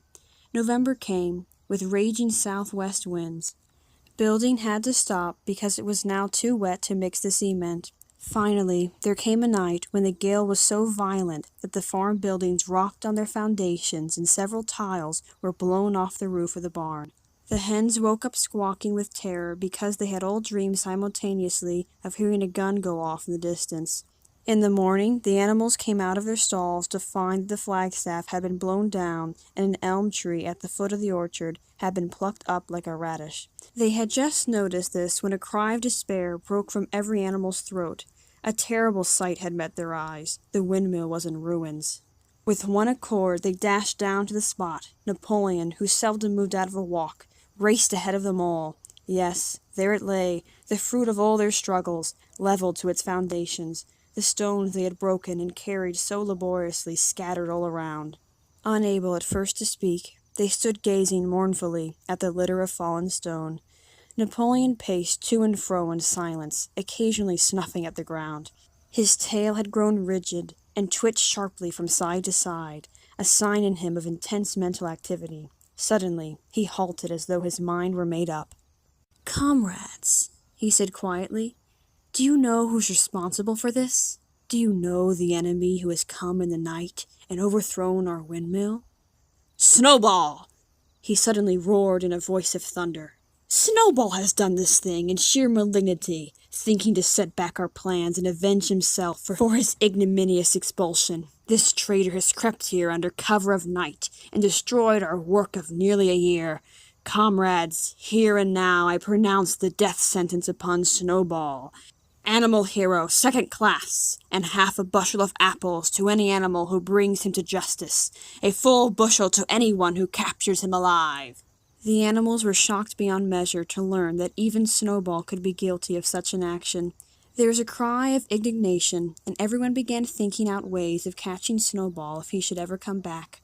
Almost immediately, the footprints of a pig were discovered in the grass at a little distance from the knoll. They could only be traced for a few yards, but appeared to lead to a hole in the hedge. Napoleon snuffed deeply at them and pronounced them to be Snowball's. He gave it as his opinion that Snowball had probably come from the direction of Foxwood Farm. "No more delays, comrades," cried Napoleon when the footprints had been examined. "There is work to be done. This very morning we begin rebuilding the windmill, and we will build all through the winter, rain or shine. We will teach this miserable traitor that he cannot undo our work so easily. Remember, comrades, there must be no alteration in our plans. They shall be carried out to the day. Forward, comrades! Long live the windmill! Long live Animal Farm!" End of Chapter 6. Animal Farm by George Orwell, Chapter 7. It was a bitter winter. The stormy weather was followed by sleet and snow, and then by a hard frost, which did not break till well into February. The animals carried on as best as they could with the rebuilding of the windmill, well knowing that the outside world was watching them, and that the envious human beings would rejoice and triumph if the mill were not finished on time. Out of spite, the human beings pretended not to believe that it was Snowball who had destroyed the windmill. They said that it had fallen down because the walls were too thin. The animals knew that this was not the case. Still, it had been decided to build the walls 3 feet thick this time instead of 18 inches as before, which meant collecting much larger quantities of stone. For a long time, the quarry was full of snowdrifts, and nothing could be done. Some progress was made in the dry, frosty weather that followed, but it was cruel work, and the animals could not feel so hopeful about it as they had felt before. They were always cold, and usually hungry as well. Only Boxer and Clover never lost heart. Squealer made excellent speeches on the joy of service and the dignity of labor. But the other animals found more inspiration in Boxer's strength and his never-failing cry of "I will work harder." In January, food fell short. The corn ration was drastically reduced, and it was announced that an extra potato ration would be issued to make up for it. Then it was discovered that the greater part of the potato crop had been frosted in the clamps, which had not been covered thickly enough. The potatoes had become soft and discolored, and only a few were edible. For days at a time the animals had nothing to eat but chaff and mangles. Starvation seemed to stare them in the face. It was vitally necessary to conceal this fact from the outside world. Emboldened by the collapse of the windmill, the human beings were inventing fresh lies about Animal Farm. Once again, it was being put about that all the animals were dying of famine and disease, and that they were continually fighting among themselves and had resorted to cannibalism and infanticide. Napoleon was well aware of the bad results that might follow if the real facts of the food situation were known, and he decided to make use of Mr. Whymper to spread a contrary impression. Hitherto, the animals had had little or no contact with Mr. Whymper on his weekly visits. Now, however, a few selected animals, mostly sheep, were instructed to remark casually in his hearing that rations had been increased. In addition, Napoleon ordered the almost empty bins in the store shed to be filled nearly to the brim with sand, which was then covered up with what remained of the grain and meal. On some suitable pretext, Whymper was led through the store shed and allowed to catch a glimpse of the bins. He was deceived and continued to report to the outside world that there was no food shortage on Animal Farm. Nevertheless, towards the end of January, it became obvious that it would be necessary to procure some more grain from somewhere. In these days, Napoleon rarely appeared in public, but spent all his time in the farmhouse, which was guarded at each door by fierce-looking dogs. When he did emerge, it was in a ceremonial manner, with an escort of 6 dogs who closely surrounded him and growled if anyone came too near. Frequently, he did not even appear on Sunday mornings, but issued his orders through one of the other pigs, usually Squealer. One Sunday morning, Squealer announced that the hens who had just come in to lay again must surrender their eggs. Napoleon had accepted, through Whymper, a contract for 400 eggs a week. The price of these would pay for enough grain and meal to keep the farm going till summer came on and conditions were easier. When the hens heard this, they raised a terrible outcry. They had been warned earlier that this sacrifice might be necessary, but had not believed it would really happen. They were just getting their clutches ready for the spring sitting, and they protested that to take the eggs away now was murder. For the first time since the expulsion of Jones, there was something resembling a rebellion. Led by 3 young black Minorca pullets, the hens made a determined effort to thwart Napoleon's wishes. Their method was to fly up to the rafters and there lay their eggs, which smashed to pieces on the floor. Napoleon acted swiftly and ruthlessly. He ordered the hens' rations to be stopped and decreed that any animal giving so much as a grain of corn to a hen should be punished by death. The dogs saw to it that these orders were carried out. For 5 days the hens held out. Then they capitulated and went back to their nesting boxes. 9 hens had died in the meantime. Their bodies were buried in the orchard, and it was given out that they had died from coccidiosis. Whymper heard nothing of this affair, and the eggs were duly delivered, a grocer's van driving up to the farm once a week to take them away. All the while no more had been seen of Snowball. He was rumored to be hiding on one of the neighboring farms, either Foxwood or Pinchfield. Napoleon was by this time on slightly better terms with the other farmers than before. It happened that there was in the yard a pile of timber which had been stacked there 10 years earlier when a beech spinney was cleared. It was well seasoned, and Whymper had advised Napoleon to sell it. Both Mr. Pilkington and Mr. Frederick were anxious to buy it. Napoleon was hesitating between the two, unable to make up his mind. It was noticed that whenever he seemed on the point of coming to an agreement with Frederick, Snowball was declared to be hiding at Foxwood, while, when he inclined toward Pilkington, Snowball was said to be at Pinchfield. Suddenly, early in the spring, an alarming thing was discovered. Snowball was secretly frequenting the farm by night. The animals were so disturbed that they could hardly sleep in their stalls. Every night, it was said, he came creeping in under cover of darkness and performed all kinds of mischief. He stole the corn, he upset the milk pails, he broke the eggs, he trampled the seed beds, he gnawed the bark off the fruit trees.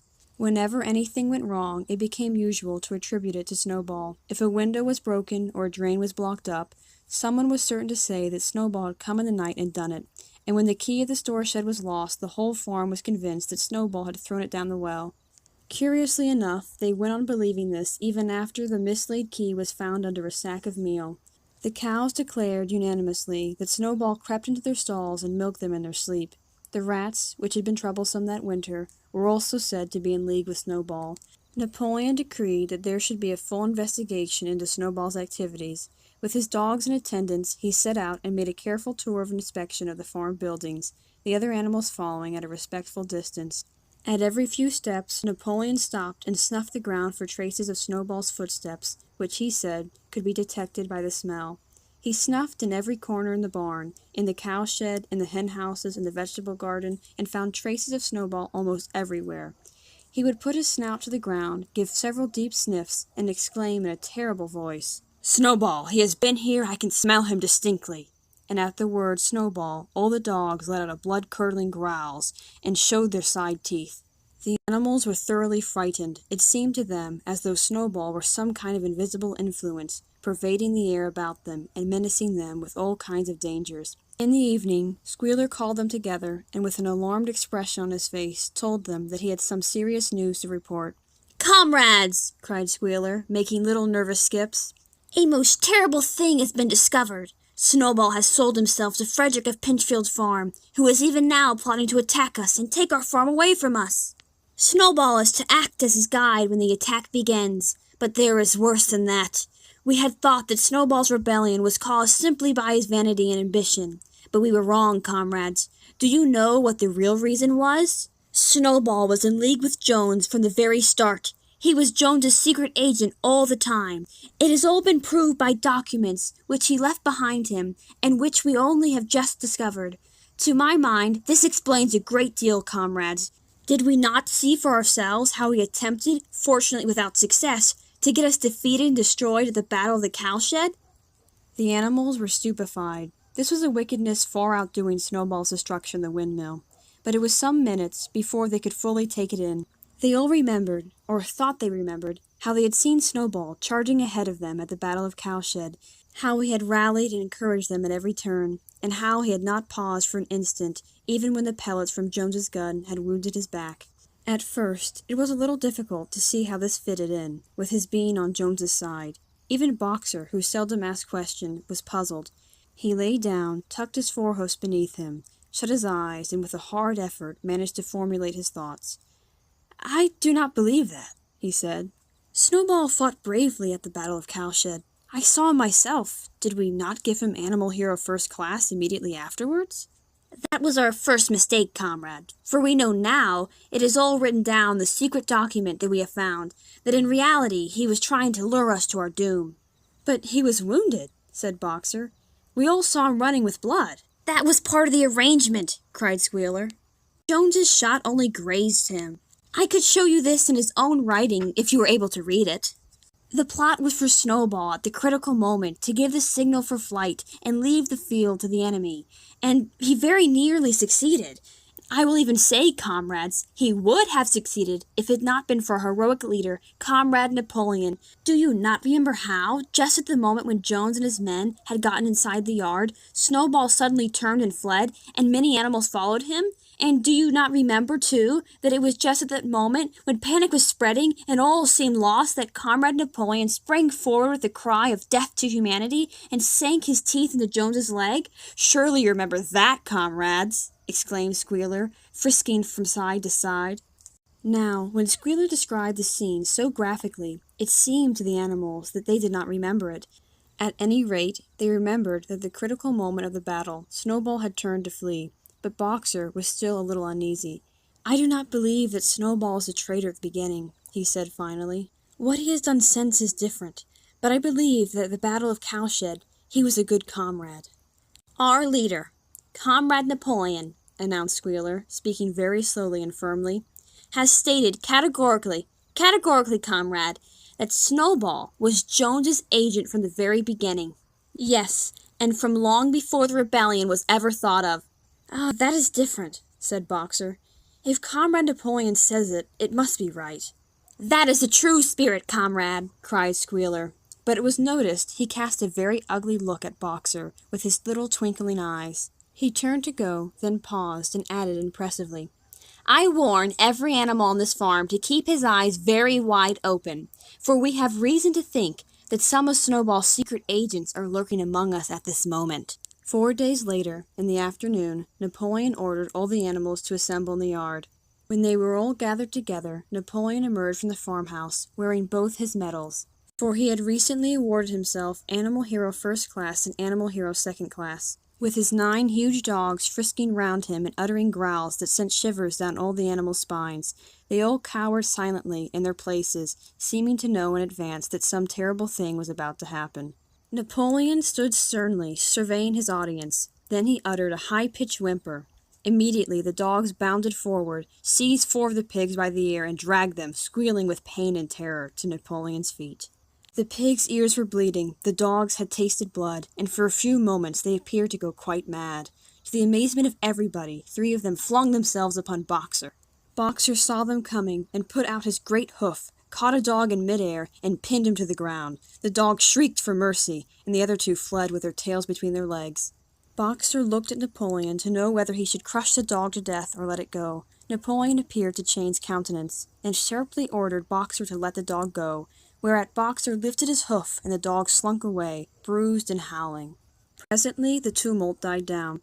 The 4 pigs waited, trembling with guilt written on every line of their countenances. Napoleon now called upon them to confess their crimes.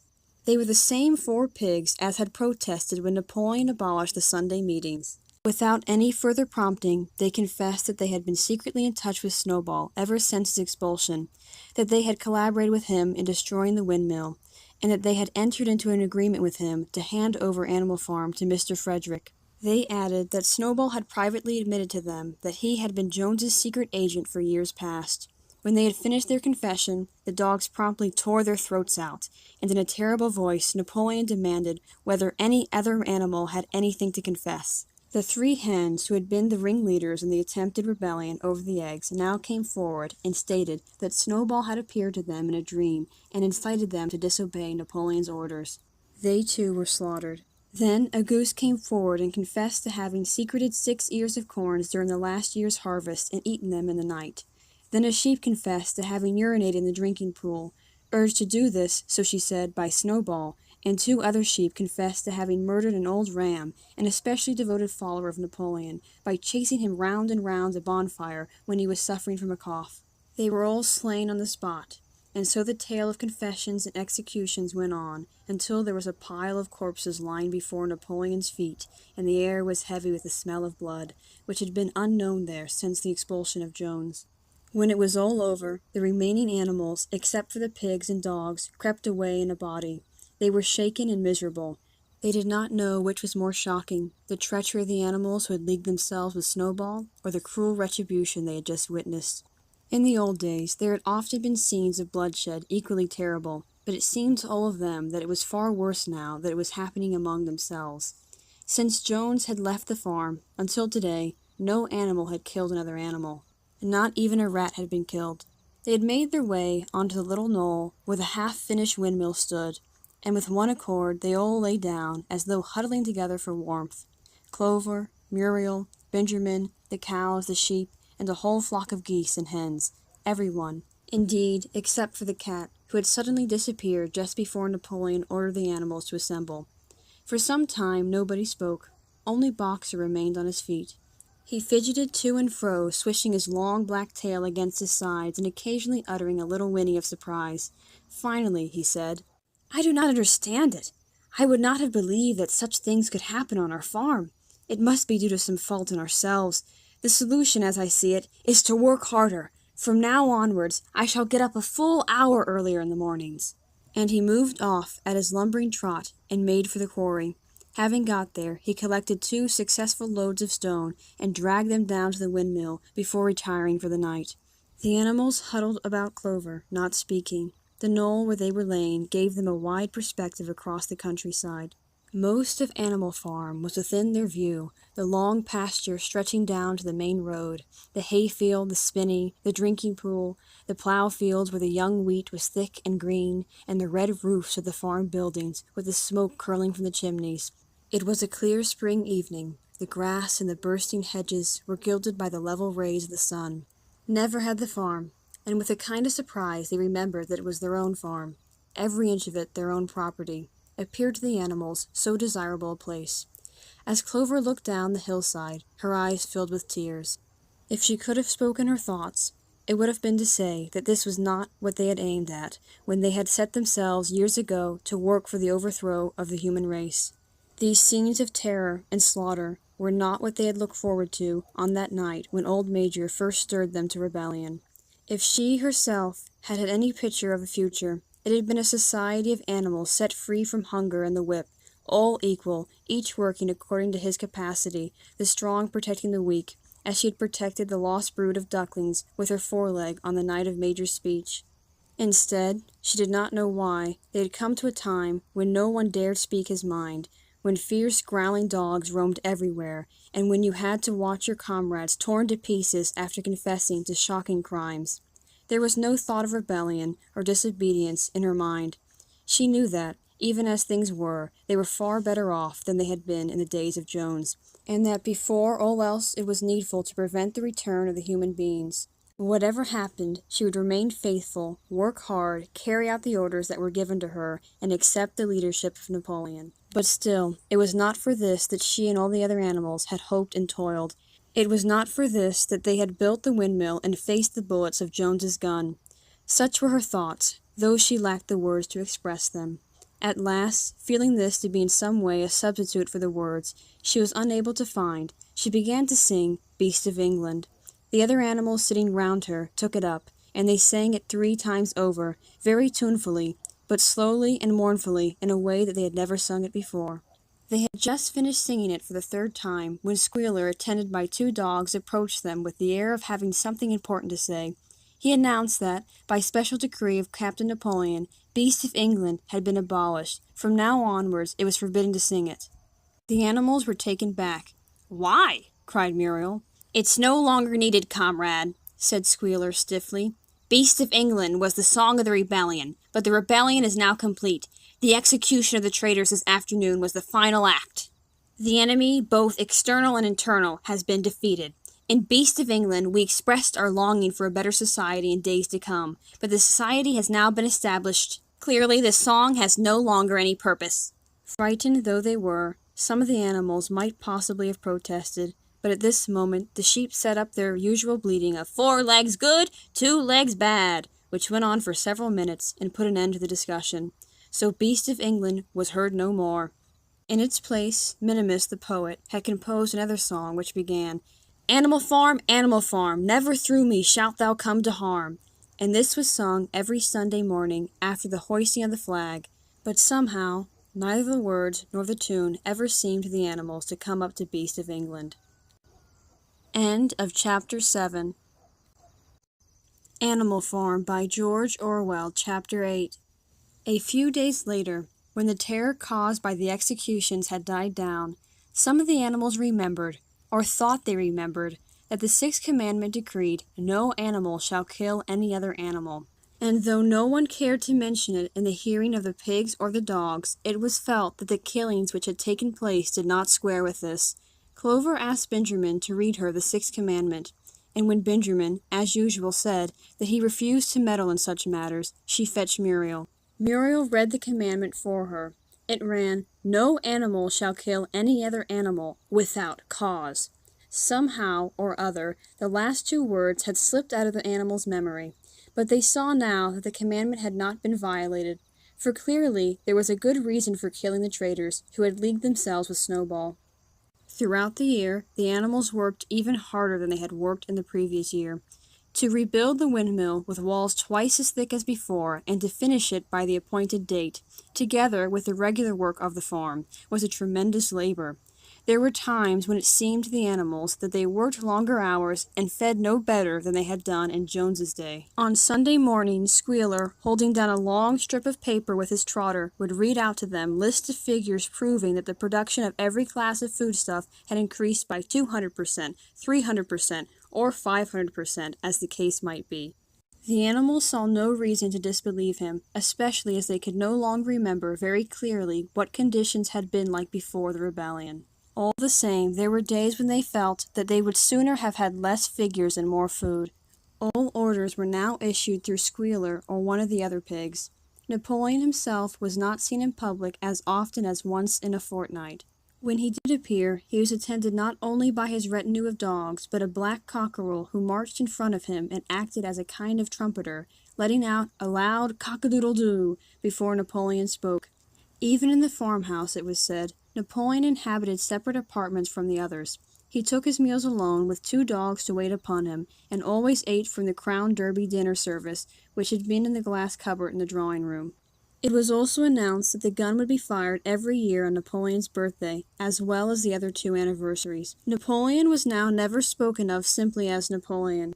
He was always referred to, in formal style, as our leader, Comrade Napoleon, and this pigs liked to invent for him such titles as Father of all animals, Terror of mankind, Protector of the sheepfold, Duckling's friend, and the like.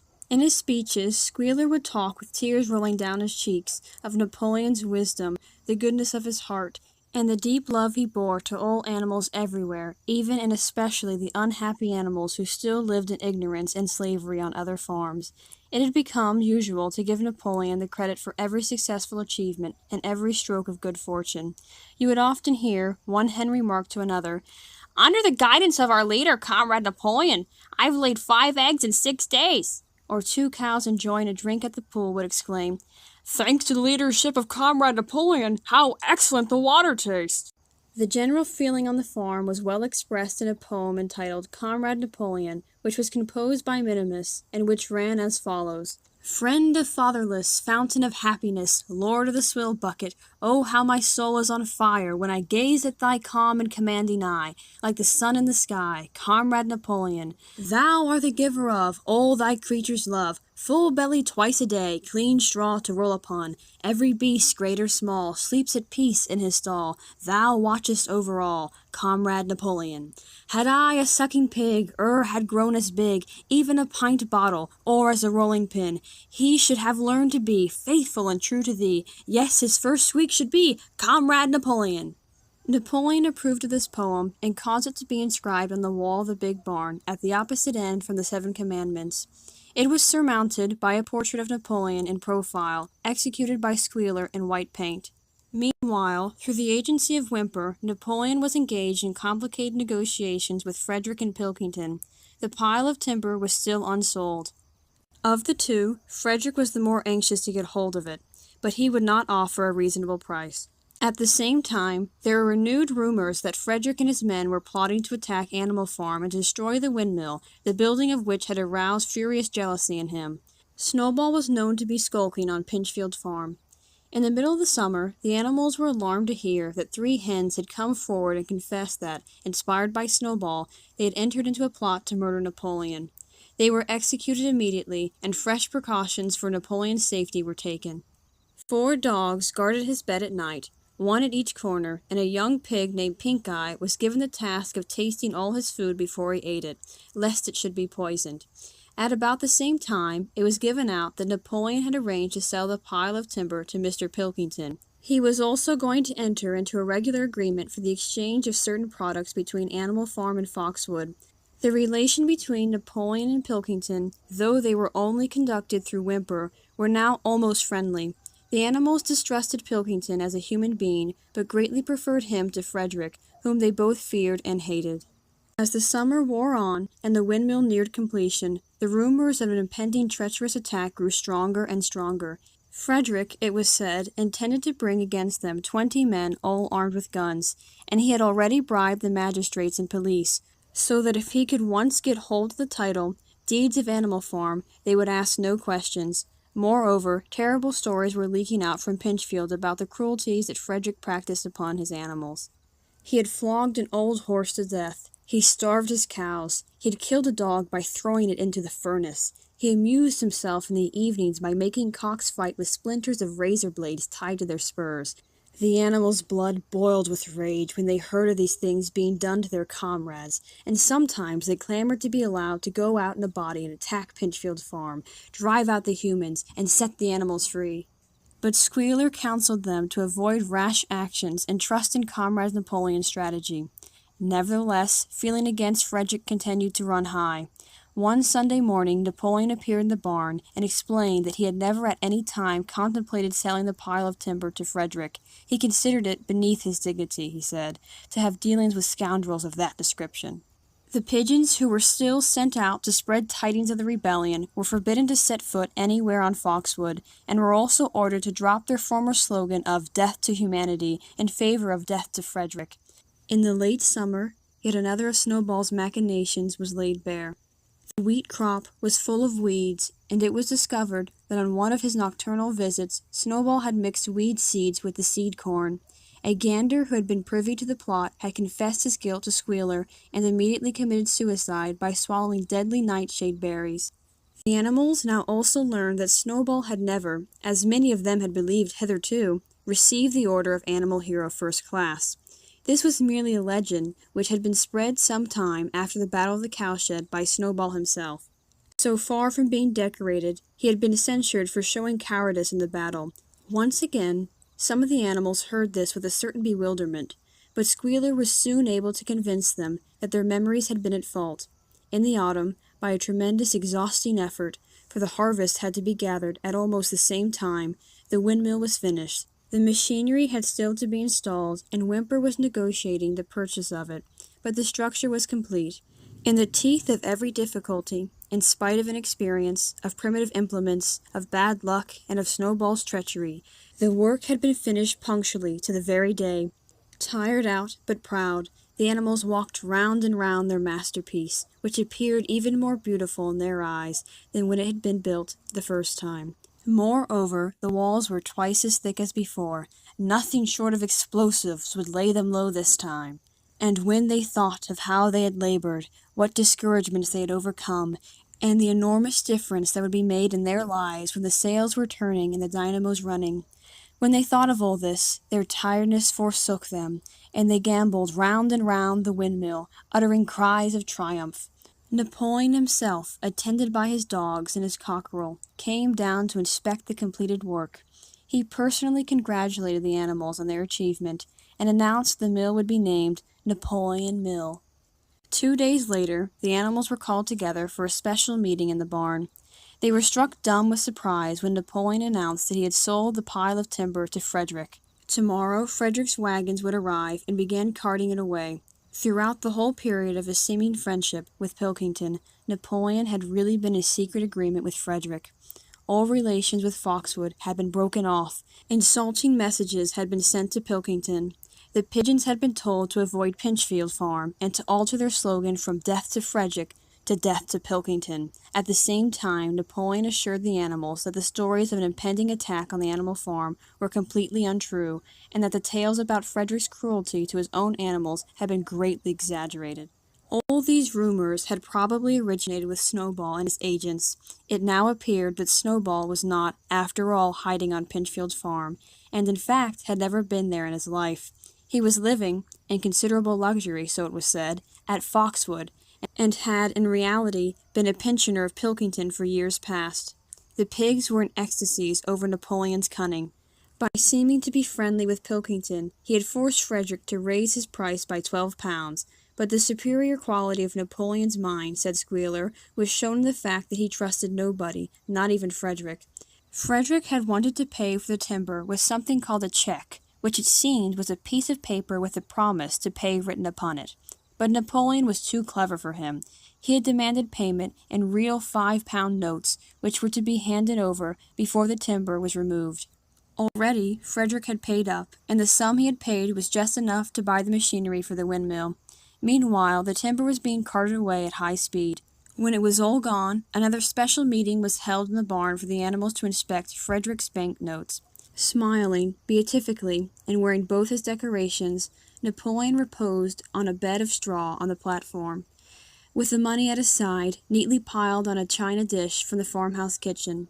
The animals filed slowly past, and each gazed his fill, and Boxer put out his nose to sniff at the banknotes, and the flimsy white thing stirred and rustled in his breath. 3 days later, there was a terrible hullabaloo. Whymper, his face deadly pale, came racing up the path on his bicycle, flung it down the yard, and rushed straight into the farmhouse. The next moment, a choking roar of rage sounded from Napoleon's apartments. The news of what had happened sped round the farm like wildfire. The banknotes were forgeries. Frederick had got the timber for nothing. Napoleon called the animals together immediately, and in a terrible voice pronounced the death sentence upon Frederick.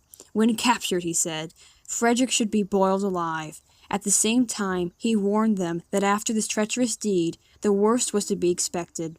Frederick and his men might make their long-expected attack at any moment. Sentinels were placed at all the approaches to the farm. In addition, 4 pigeons were sent to Foxwood with a consolatory message, which it was hoped might re-establish good relations with Pilkington. The very next morning the attack came. The animals were at breakfast when the lookouts came racing in with the news that Frederick and his followers had already come through the 5-barred gate. Boldly enough, the animals sallied forth to meet them, but this time they did not have the easy victory that they had had in the Battle of Cowshed. There were 15 men, with half a dozen guns between them, and they opened fire as soon as they got within 50 yards. The animals could not face the terrible explosions and the stinging pellets, and in spite of the efforts of Napoleon and Boxer to rally them, they were soon driven back. A number of them were already wounded. They took refuge in the farm buildings and peeped cautiously out from chinks and knotholes. The whole of the big pasture, including the windmill, was in the hands of the enemy. For the moment, even Napoleon seemed at loss. He paced up and down without a word, his tail rigid and twitching. Wistful glances were sent in the direction of Foxwood. If Pilkington and his men would help them, the day might yet be won. But at this moment the 4 pigeons, who had been sent out on the day before, returned, one of them bearing a scrap of paper from Pilkington. On it was penciled the words, "Serves you right." Meanwhile, Frederick and his men had halted about the windmill. The animals watched them, and a murmur of dismay went round. 2 of the men had produced a crowbar and a sledgehammer. They were going to knock the windmill down. "Impossible!" cried Napoleon. "We have built the walls far too thick for that. They could not knock it down in a week. Courage, comrades!" But Benjamin was watching the movements of the men innately. The 2 with the hammer and the crowbar were drilling a hole near the base of the windmill. Slowly, and with an air almost of amusement, Benjamin nodded his long muzzle. "I thought so," he said. "Do you not see what they are doing? In another moment they are going to pack blasting powder into that hole." Terrified, the animals waited. It was impossible now to venture out of the shelter of the buildings. After a few minutes, the men were seen to be running in all directions. Then there was a deafening roar. The pigeons swirled into the air, and all the animals, except Napoleon, flung themselves flat on their bellies and hid their faces. When they got up again, a huge cloud of black smoke was hanging where the windmill had been. Slowly the breeze drifted away. The windmill had ceased to exist. At this sight, the animals' courage returned to them. The fear and despair they had felt a moment earlier were drowned in their rage against the vile, contemptible act. A mighty cry for vengeance went up, and without waiting for further orders, they charged forth in a body and made straight for the enemy. This time they did not heed the cruel pellets that swept over them like hail. It was a savage, bitter battle. The men fired again and again, and when the animals got to close quarters, lashed out with their sticks and their heavy boots. A cow, 3 sheep, and 2 geese were killed, and nearly everyone was wounded. Even Napoleon, who was directing operations from the rear, had the tip of his tail chipped by a pellet. But the men did not go unscathed either. 3 of them had their heads broken by blows from Boxer's hoofs. Another was gored in the belly by a cow's horn. Another had his trousers nearly torn off by Jessie and Bluebell. And when the 9 dogs of Napoleon's own bodyguard, whom he instructed to make a detour under the cover of the hedge, suddenly appeared on the men's flank, baying ferociously, panic overtook them. They saw that they were in danger of being surrounded. Frederick shouted to his men to get out while the going was good, and the next moment the cowardly enemy was running for dear life. The animals chased them right down to the bottom of the field, and got in some last kicks at them as they forced their way through the thorn hedge. They had won, but they were weary and bleeding. Slowly they began to limp back towards the farm. The sight of their dead comrades stretched upon the grass moved some of them to tears, and for a little while they halted in sorrowful silence at the place where the windmill had once stood. Yes, it was gone. Almost the last trace of their labor was gone. Even the foundations were partially destroyed. And in rebuilding, if they could not this time as before make use of the fallen stones, this time the stones had vanished too. The force of the explosion had flung them to distances of hundreds of yards. It was as though the windmill had never been. As they approached the farm, Squealer, who had unaccountably been absent during the fighting, came skipping towards them, whisking his tail and beaming with satisfaction, and the animals heard from the direction of the farm buildings the solemn booming of a gun. "What is that gun firing for?" said Boxer. "To celebrate our victory!" cried Squealer. "What victory?" said Boxer. His knees were bleeding. He had lost a shoe and split his hoof, and a dozen pellets had lodged themselves in his hind leg. "What victory, comrade? Have we not driven the enemy off of our soil, the sacred soil of Animal Farm?" "But they have destroyed the windmill, and we have worked on it for 2 years. "What matter? We will build another windmill. We will build 6 windmills if we feel like it. You do not appreciate, comrade, the mighty thing that we have done. The enemy was in occupation of this very ground that we stand upon, and now, thanks to the leadership of Comrade Napoleon, we have won every inch of it back again." "Then we have won back what we had before," said Boxer.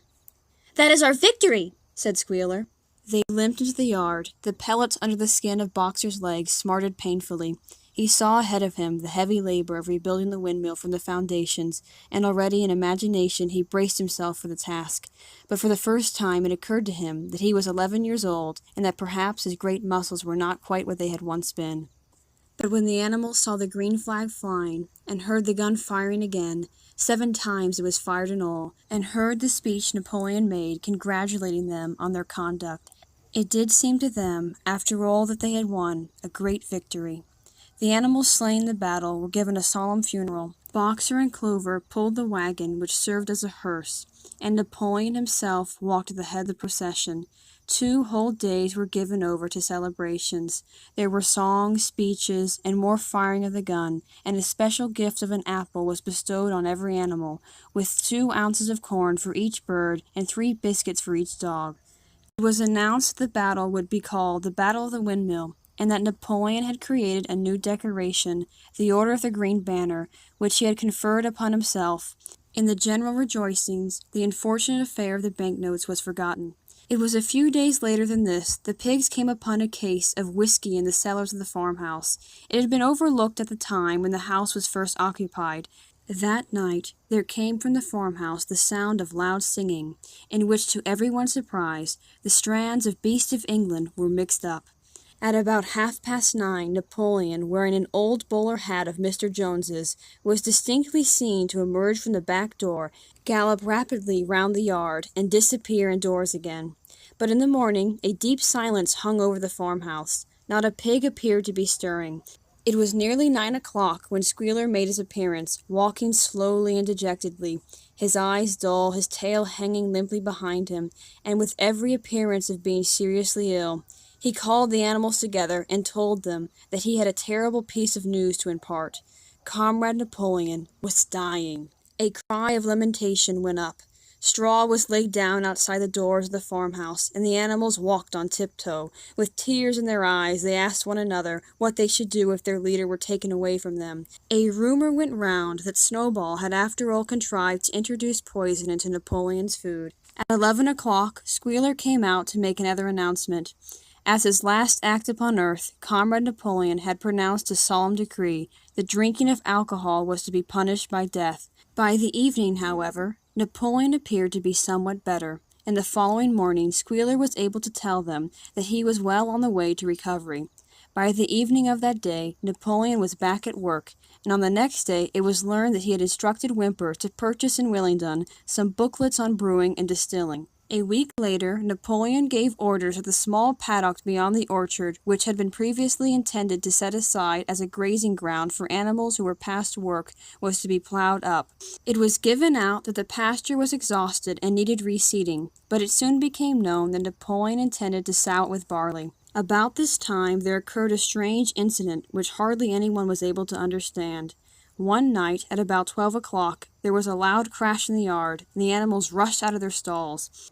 It was a moonlit night. At the foot of the end wall of the big barn, where the 7 commandments were written, there lay a ladder broken in 2 pieces. Squealer, temporarily stunned, was sprawling beside it, and near at hand there lay a lantern, a paintbrush, and an overturned pot of white paint. The dogs immediately made a ring round Squealer and escorted him back to the farmhouse as soon as he was able to walk. None of the animals could form any idea as to what this meant, except old Benjamin, who nodded his muzzle with a knowing air and seemed to understand but would say nothing. But a few days later, Muriel, reading over the 7 commandments to herself, noticed that there was yet another of them which the animals had remembered wrong. They had thought the 5th commandment was, "No animal shall drink alcohol," but there were 2 words that they had forgotten. Actually, the commandment read, "No animal shall drink alcohol to excess." End of Chapter 8. Animal Farm by George Orwell, Chapter 9. Boxer's split hoof was a long time in healing. They had started the rebuilding of the windmill the day after the victory celebrations were ended. Boxer refused to take even a day off work, and made it a point of honor not to let it be seen that he was in pain. In the evenings, he would admit privately to Clover that the hoof troubled him a great deal. Clover treated the hoof with poultices of herbs which she prepared by chewing them, and both she and Benjamin urged Boxer to work less hard. "A horse's lungs do not last forever," she said to him. But Boxer would not listen. He had, he said, only one real ambition left, to see the windmill well under way before he reached the age for retirement. At the beginning, when the laws of Animal Farm were first formulated, the retiring age had been fixed for horses and pigs at 12, for cows at 14, for dogs at 9, for sheep at 7, and for hens and geese at 5.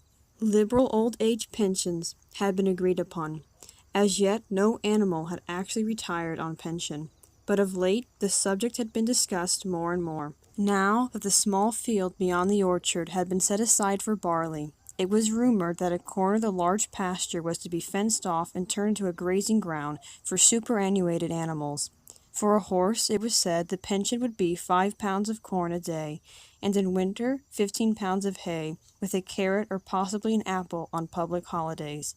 Boxer's 12th birthday was due in the late summer of the following year. Meanwhile, life was hard. The winter was as cold as the last one had been, and food was even shorter. Once again, all rations were reduced, except those of the pigs and the dogs. A too rigid equality in rations, Squealer explained, would have been contrary to the principles of animalism. In any case, he had no difficulty in proving to the other animals that they were not, in reality, short of food, whatever the appearances might be. For the time being, certainly, it had been found necessary to make readjustments of rations. Squealer always spoke of it as a readjustment, never as a reduction. But in comparison with the days of Jones, the improvement was enormous. Reading out the figures in a shrill, rapid voice, he proved to them in detail that they had more oats, more hay, more turnips than they had had in Jones's day, that they worked shorter hours, that their drinking water was of better quality, that they lived longer, that a larger portion of their young ones survived infancy, and that they had more straw in their stalls and suffered less from fleas. The animals believed every word of it. Truth to tell, Jones and all he stood for had almost faded out of their memories. They knew that life nowadays was harsh and bare, and that they were often hungry and often cold, and that they were usually working when they were not asleep. But doubtless it had been worse in the old days. They were glad to believe so. Besides, in those days they had been slaves, and now they were free, and that made all the difference, as Squealer did not fail to point out. There were many more mouths to feed now. In the autumn, 4 sows had all littered about simultaneously, producing 31 young pigs between them. The young pigs were piebald, and as Napoleon was the only boy on the farm, it was possible to guess at their parentage. It was announced that later, when bricks and timber had been purchased, a schoolroom would be built in the farmhouse garden. For the time being, the young pigs were given their instruction by Napoleon himself in the farmhouse kitchen. They took their exercise in the garden, and were discouraged from playing with the other young animals. About this time, too, it was laid down as a rule that when a pig and any other animal met on the path, the other animal must stand aside, and also that all pigs of whatever degree were to have the privilege of wearing green ribbons on their tails on Sundays. The farm had had a fairly successful year, but was still short of money. There were the bricks, sand, and lime for the schoolroom to be purchased, and it would also be necessary to begin saving up again for the machinery for the windmill. Then there were lamp oil and candles for the house, sugar for Napoleon's own table. He forbade this to the other pigs on the ground that it made them fat. And all the usual replacements, such as tools, nails, string, coal, wire, scrap iron, and dog biscuits. A stump of hay and part of the potato crop were sold off, and the contract for eggs was increased to 600 a week, so that the year the hens barely hatched enough chicks to keep their numbers at the same level. Rations reduced in December were reduced again in February, and lanterns in the stalls were forbidden to save oil. But the pigs seemed comfortable enough, and in fact were putting on weight, if anything.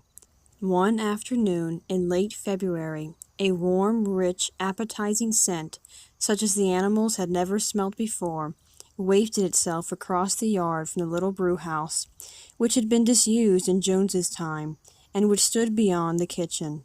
Someone said it was the smell of cooking barley. The animals sniffed the air hungrily, and wondered whether a warm mash was being prepared for their supper. But no warm mash appeared, and on the following Sunday it was announced that from now onwards old barley would be reserved for the pigs. The field beyond the orchard had already been sown with barley, and the news soon leaked out that every pig was now receiving a ration of a pint of beer daily, with half a gallon for Napoleon himself, which was always served to him in the Crown Derby soup tureen. But if there were hardships to be borne, they were partly offset by the fact that life nowadays had a greater dignity than it had had before. There were more songs, more speeches, more processions. Napoleon had commanded that once a week there should be held something called a spontaneous demonstration, the object of which was to celebrate the struggles and triumphs of Animal Farm.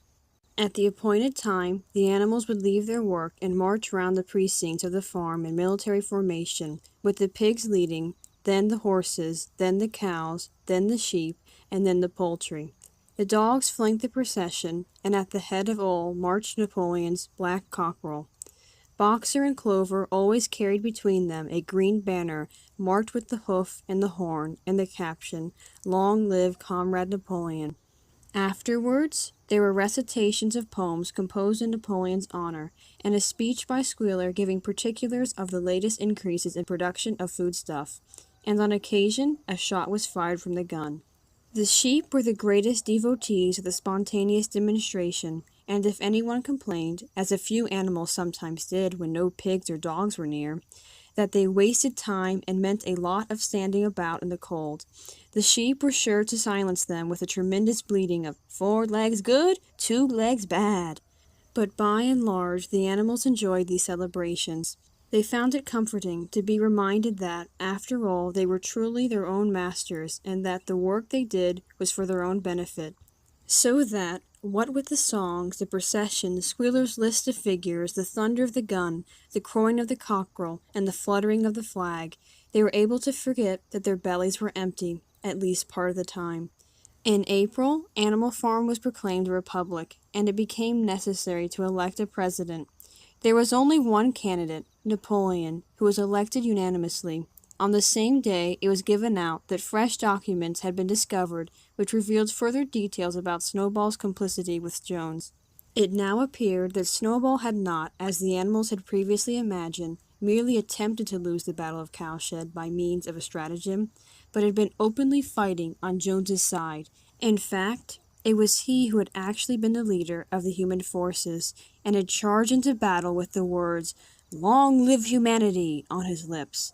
The wounds on Snowball's back, which a few of the animals still remembered to have seen, had been inflicted by Napoleon's teeth. In the middle of the summer, Moses the raven suddenly reappeared in the farm after an absence of several years.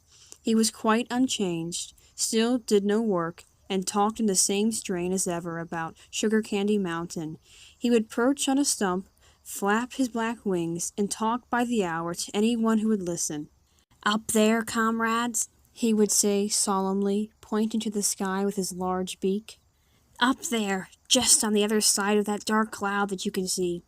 There it lies, Sugar Candy Mountain, that happy country where we poor animals shall rest forever from our labors." He even claimed to have been there on one of his higher flights, and to have seen the everlasting fields of clover and the linseed cake and lump sugar growing on the hedges. Many of the animals believed him. Their lives now, they reasoned, were hungry and laborious. Was it not right and just that a better world should exist somewhere else?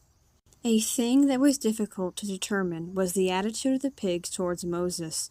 They all declared, contemptuously, that his stories about Sugar Candy Mountain were lies, and yet they allowed him to remain on the farm, not working, with an allowance of a gill of beer a day. After his hoof had healed up, Boxer worked harder than ever. Indeed, all animals worked like slaves that year. Apart from the regular work of the farm and the rebuilding of the windmill, there was the schoolhouse for the young pigs, which was started in March. Sometimes the long hours of insufficient food were hard to bear, but Boxer never faltered. In nothing that he said or did was there any sign that his strength was not what it had been. It was only his appearance that was a little altered. His hide was less shiny than it had used to be, and his great haunches seemed to have shrunken. The others said, "Boxer will pick up when the spring grass comes on." But the spring came, and Boxer grew no fatter. Sometimes on the slope leading to the top of the quarry, when he braced his muscles against the weight of some vast boulder, it seemed that nothing kept him on his feet except the will to continue. At such times his lips were seen to form the words, "I will work harder."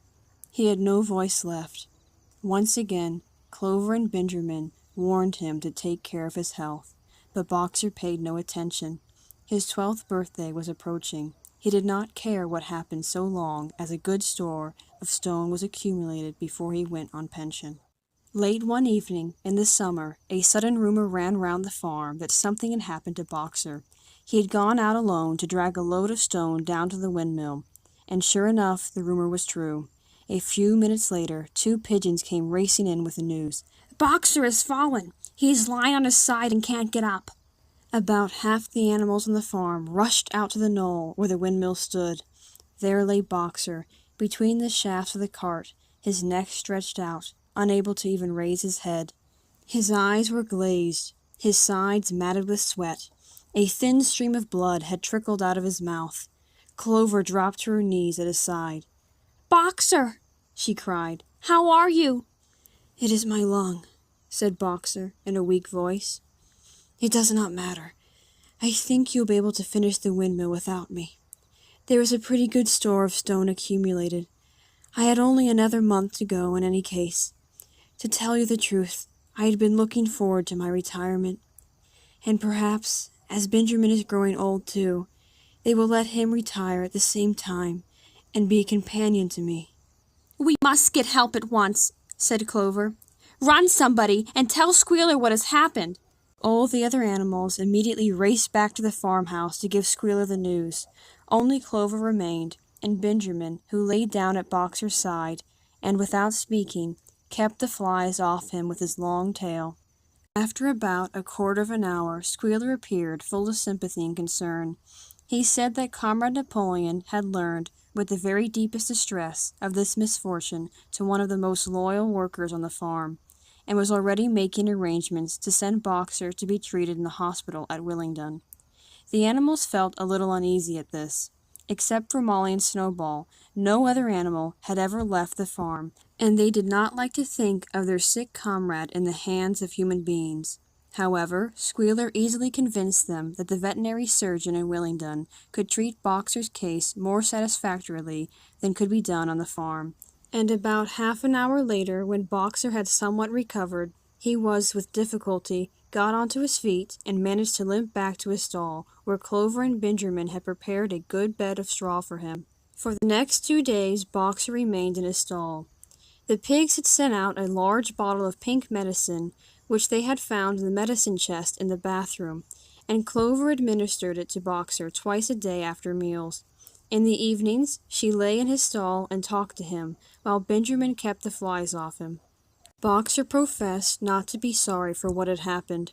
If he made a good recovery, he might expect to live another 3 years, and he looked forward to the peaceful days that he would spend in the corner of the big pasture. It would be the first time that he had had leisure to study and improve his mind. He intended, he said, to devote the rest of his life to learning the remaining 27 letters of the alphabet. However, Benjamin and Clover could only be with Boxer after working hours, and it was in the middle of the day when the van came to take him away.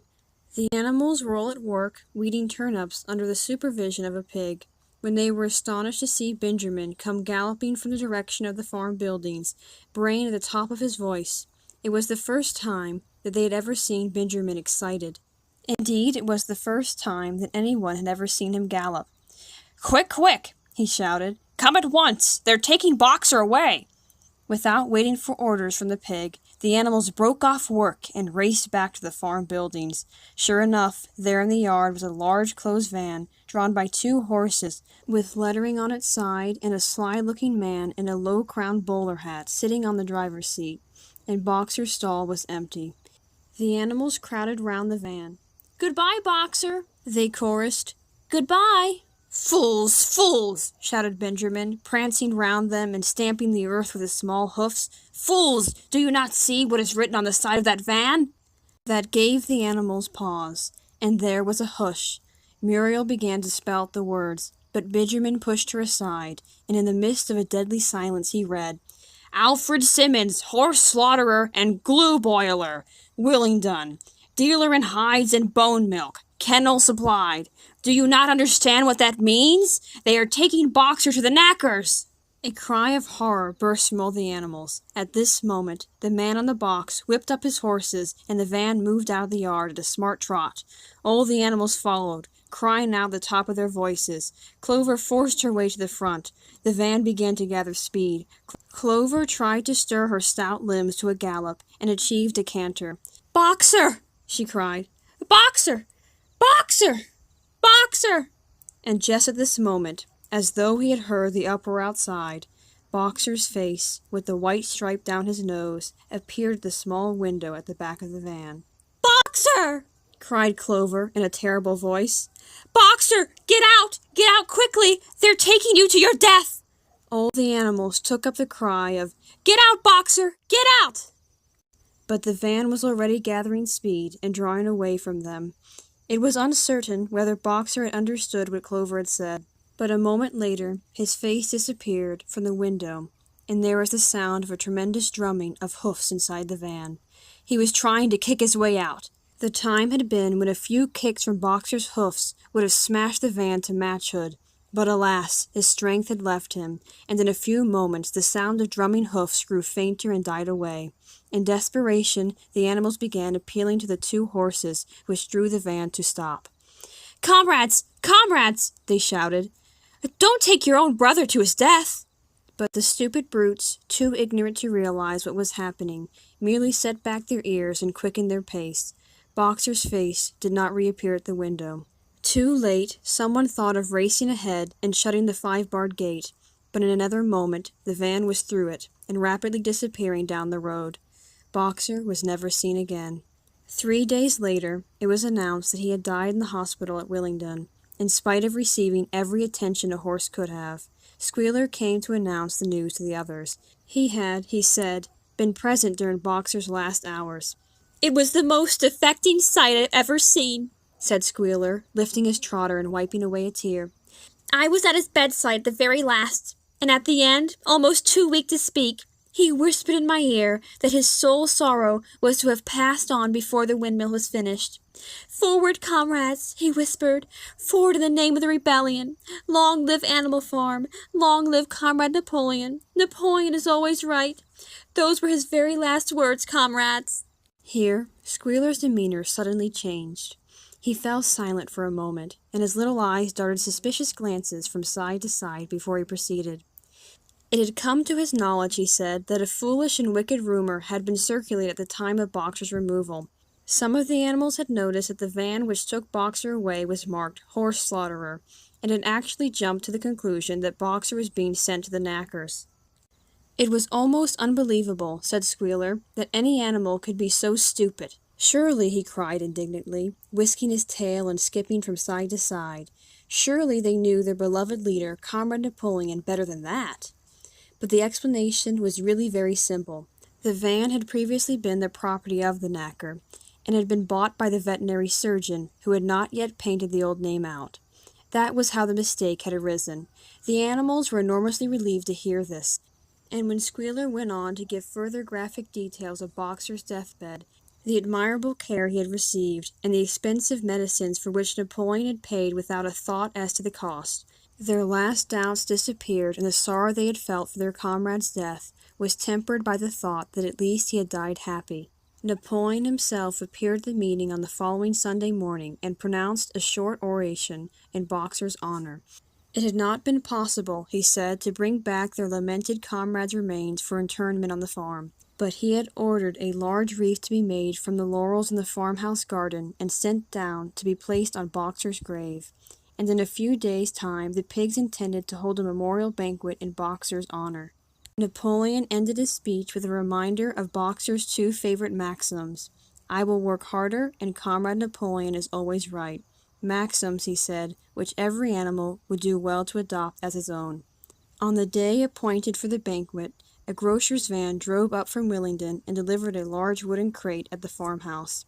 That night there was the sound of uproarious singing, which was followed by what sounded like a violent quarrel and ended at about 11 o'clock with a tremendous crash of glass. No one stirred in the farmhouse before noon on the following day, and the word went round that from somewhere or other the pigs had acquired the money to buy themselves another case of whiskey. End of Chapter 9. Animal Farm by George Orwell. Chapter 10. Years passed. The seasons came and went. The short animal lives fled by. A time came when there was no one who remembered the old days before the rebellion, except Clover, Benjamin, Moses the Raven, and a number of the pigs. Muriel was dead. Bluebell, Jessie, and Pincher were dead. Jones, too, was dead. He had died in an inebriate's home in another part of the country. Snowball was forgotten. Boxer was forgotten, except by the few who had known him. Clover was an old stout mare now, stiff in the joints and with a tendency to rheumy eyes. She was 2 years past the retiring age, but in fact no animal had ever actually retired. The talk of setting aside a corner of the pasture for the superannuated animals had long since been dropped. Napoleon was now a mature boar of 24 stone. Squealer was so fat that he could with difficulty see out of his eyes. Only old Benjamin was much the same as ever, except for being a little grayer about the muzzle, and since Boxer's death, more morose and taciturn than ever. There were many more creatures on the farm now, though the increase was not so great as had been expected in earlier years.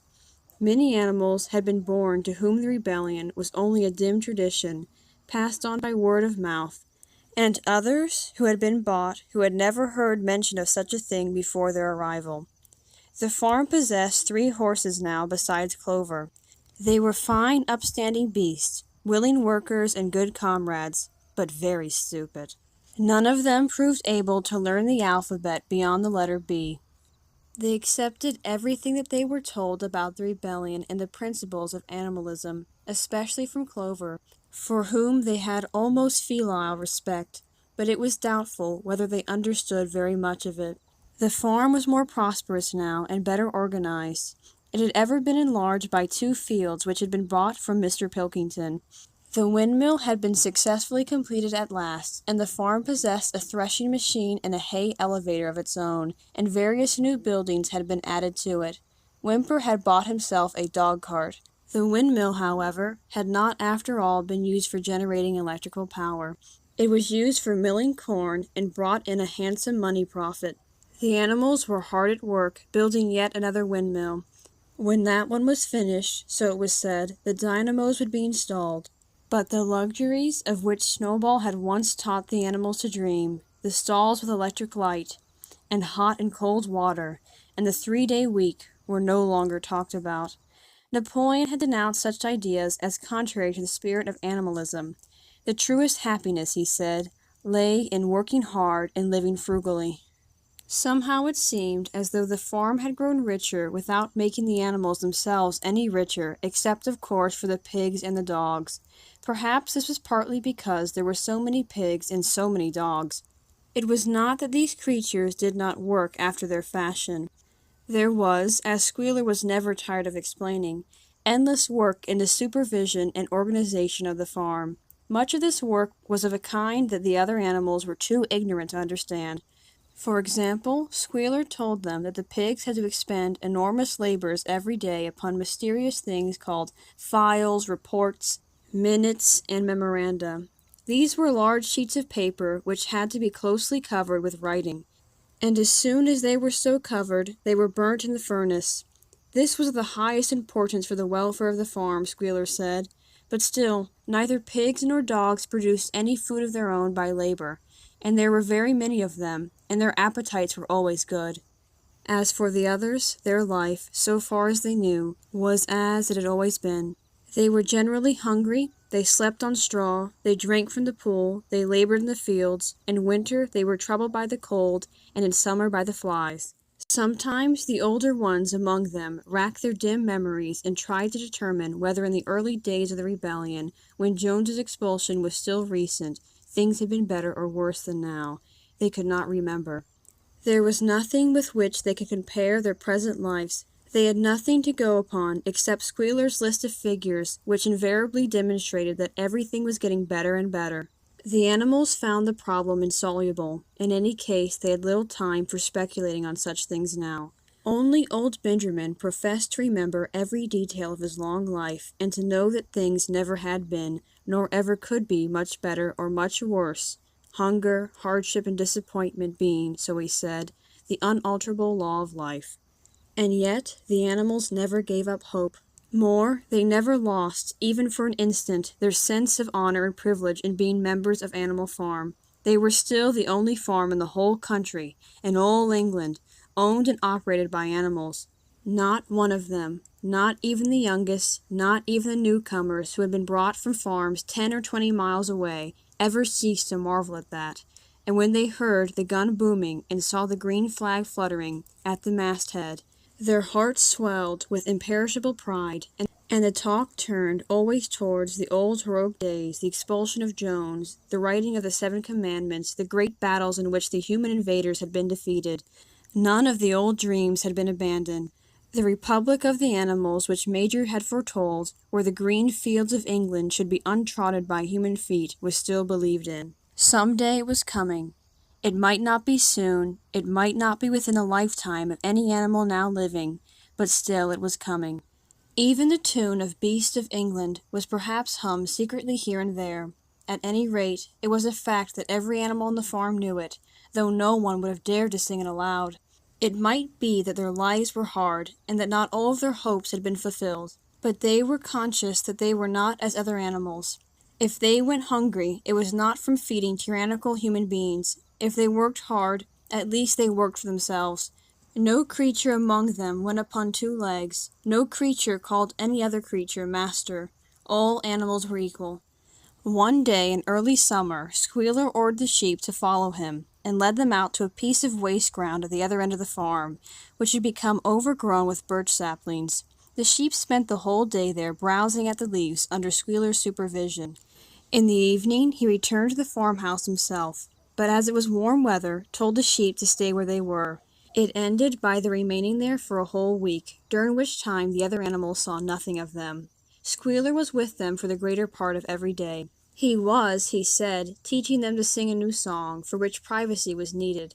It was just after the sheep had returned on a pleasant evening, when the animals had finished work and were making their way back to the farm buildings, that the terrified neighing of a horse sounded from the yard. Startled, the animals stopped in their tracks. It was Clover's voice. She neighed again, and all the animals broke into a gallop and rushed into the yard. Then they saw what Clover had seen. It was a pig walking on his hind legs. Yes, it was Squealer.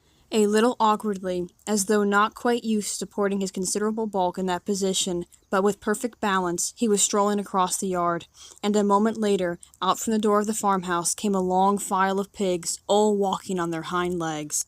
Some did it better than others. 1 or 2 were even a trifle unsteady, and looked as though they would have liked the support of a stick, but every one of them made his way right round the yard successfully.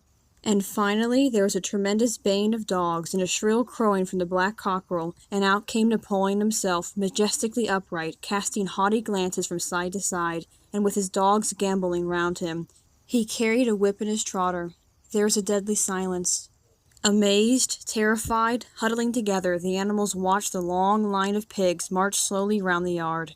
It was as though the world had turned upside down. Then there came a moment when the first shock had worn off, and when, in spite of everything, in spite of their terror of the dogs, and of the habit developed through the long years of never complaining, never criticizing, no matter what happened, they might have uttered some word of protest.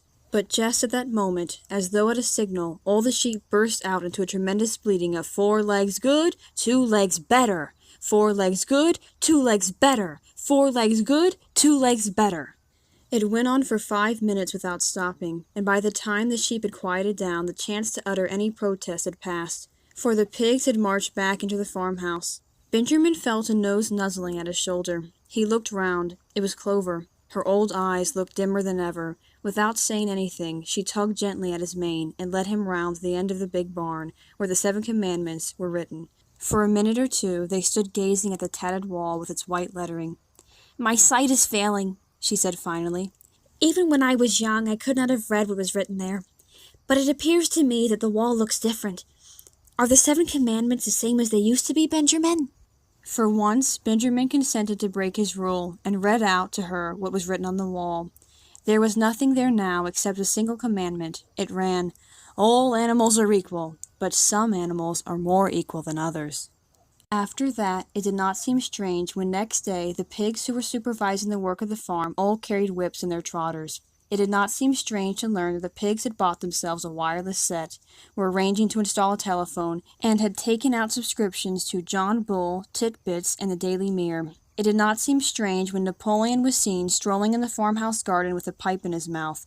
No, not even when the pigs took Mr. Jones's clothes out of their wardrobes and put them on. Napoleon himself appearing in a black coat, rat-catcher breeches, and leather leggings, while his favorite sow appeared in the watered silk dress which Mrs. Jones had been used to wearing on Sundays. A week later in the afternoon, a number of dog carts drove up to the farm. A deputation of neighboring farmers had been invited to make a tour of inspection.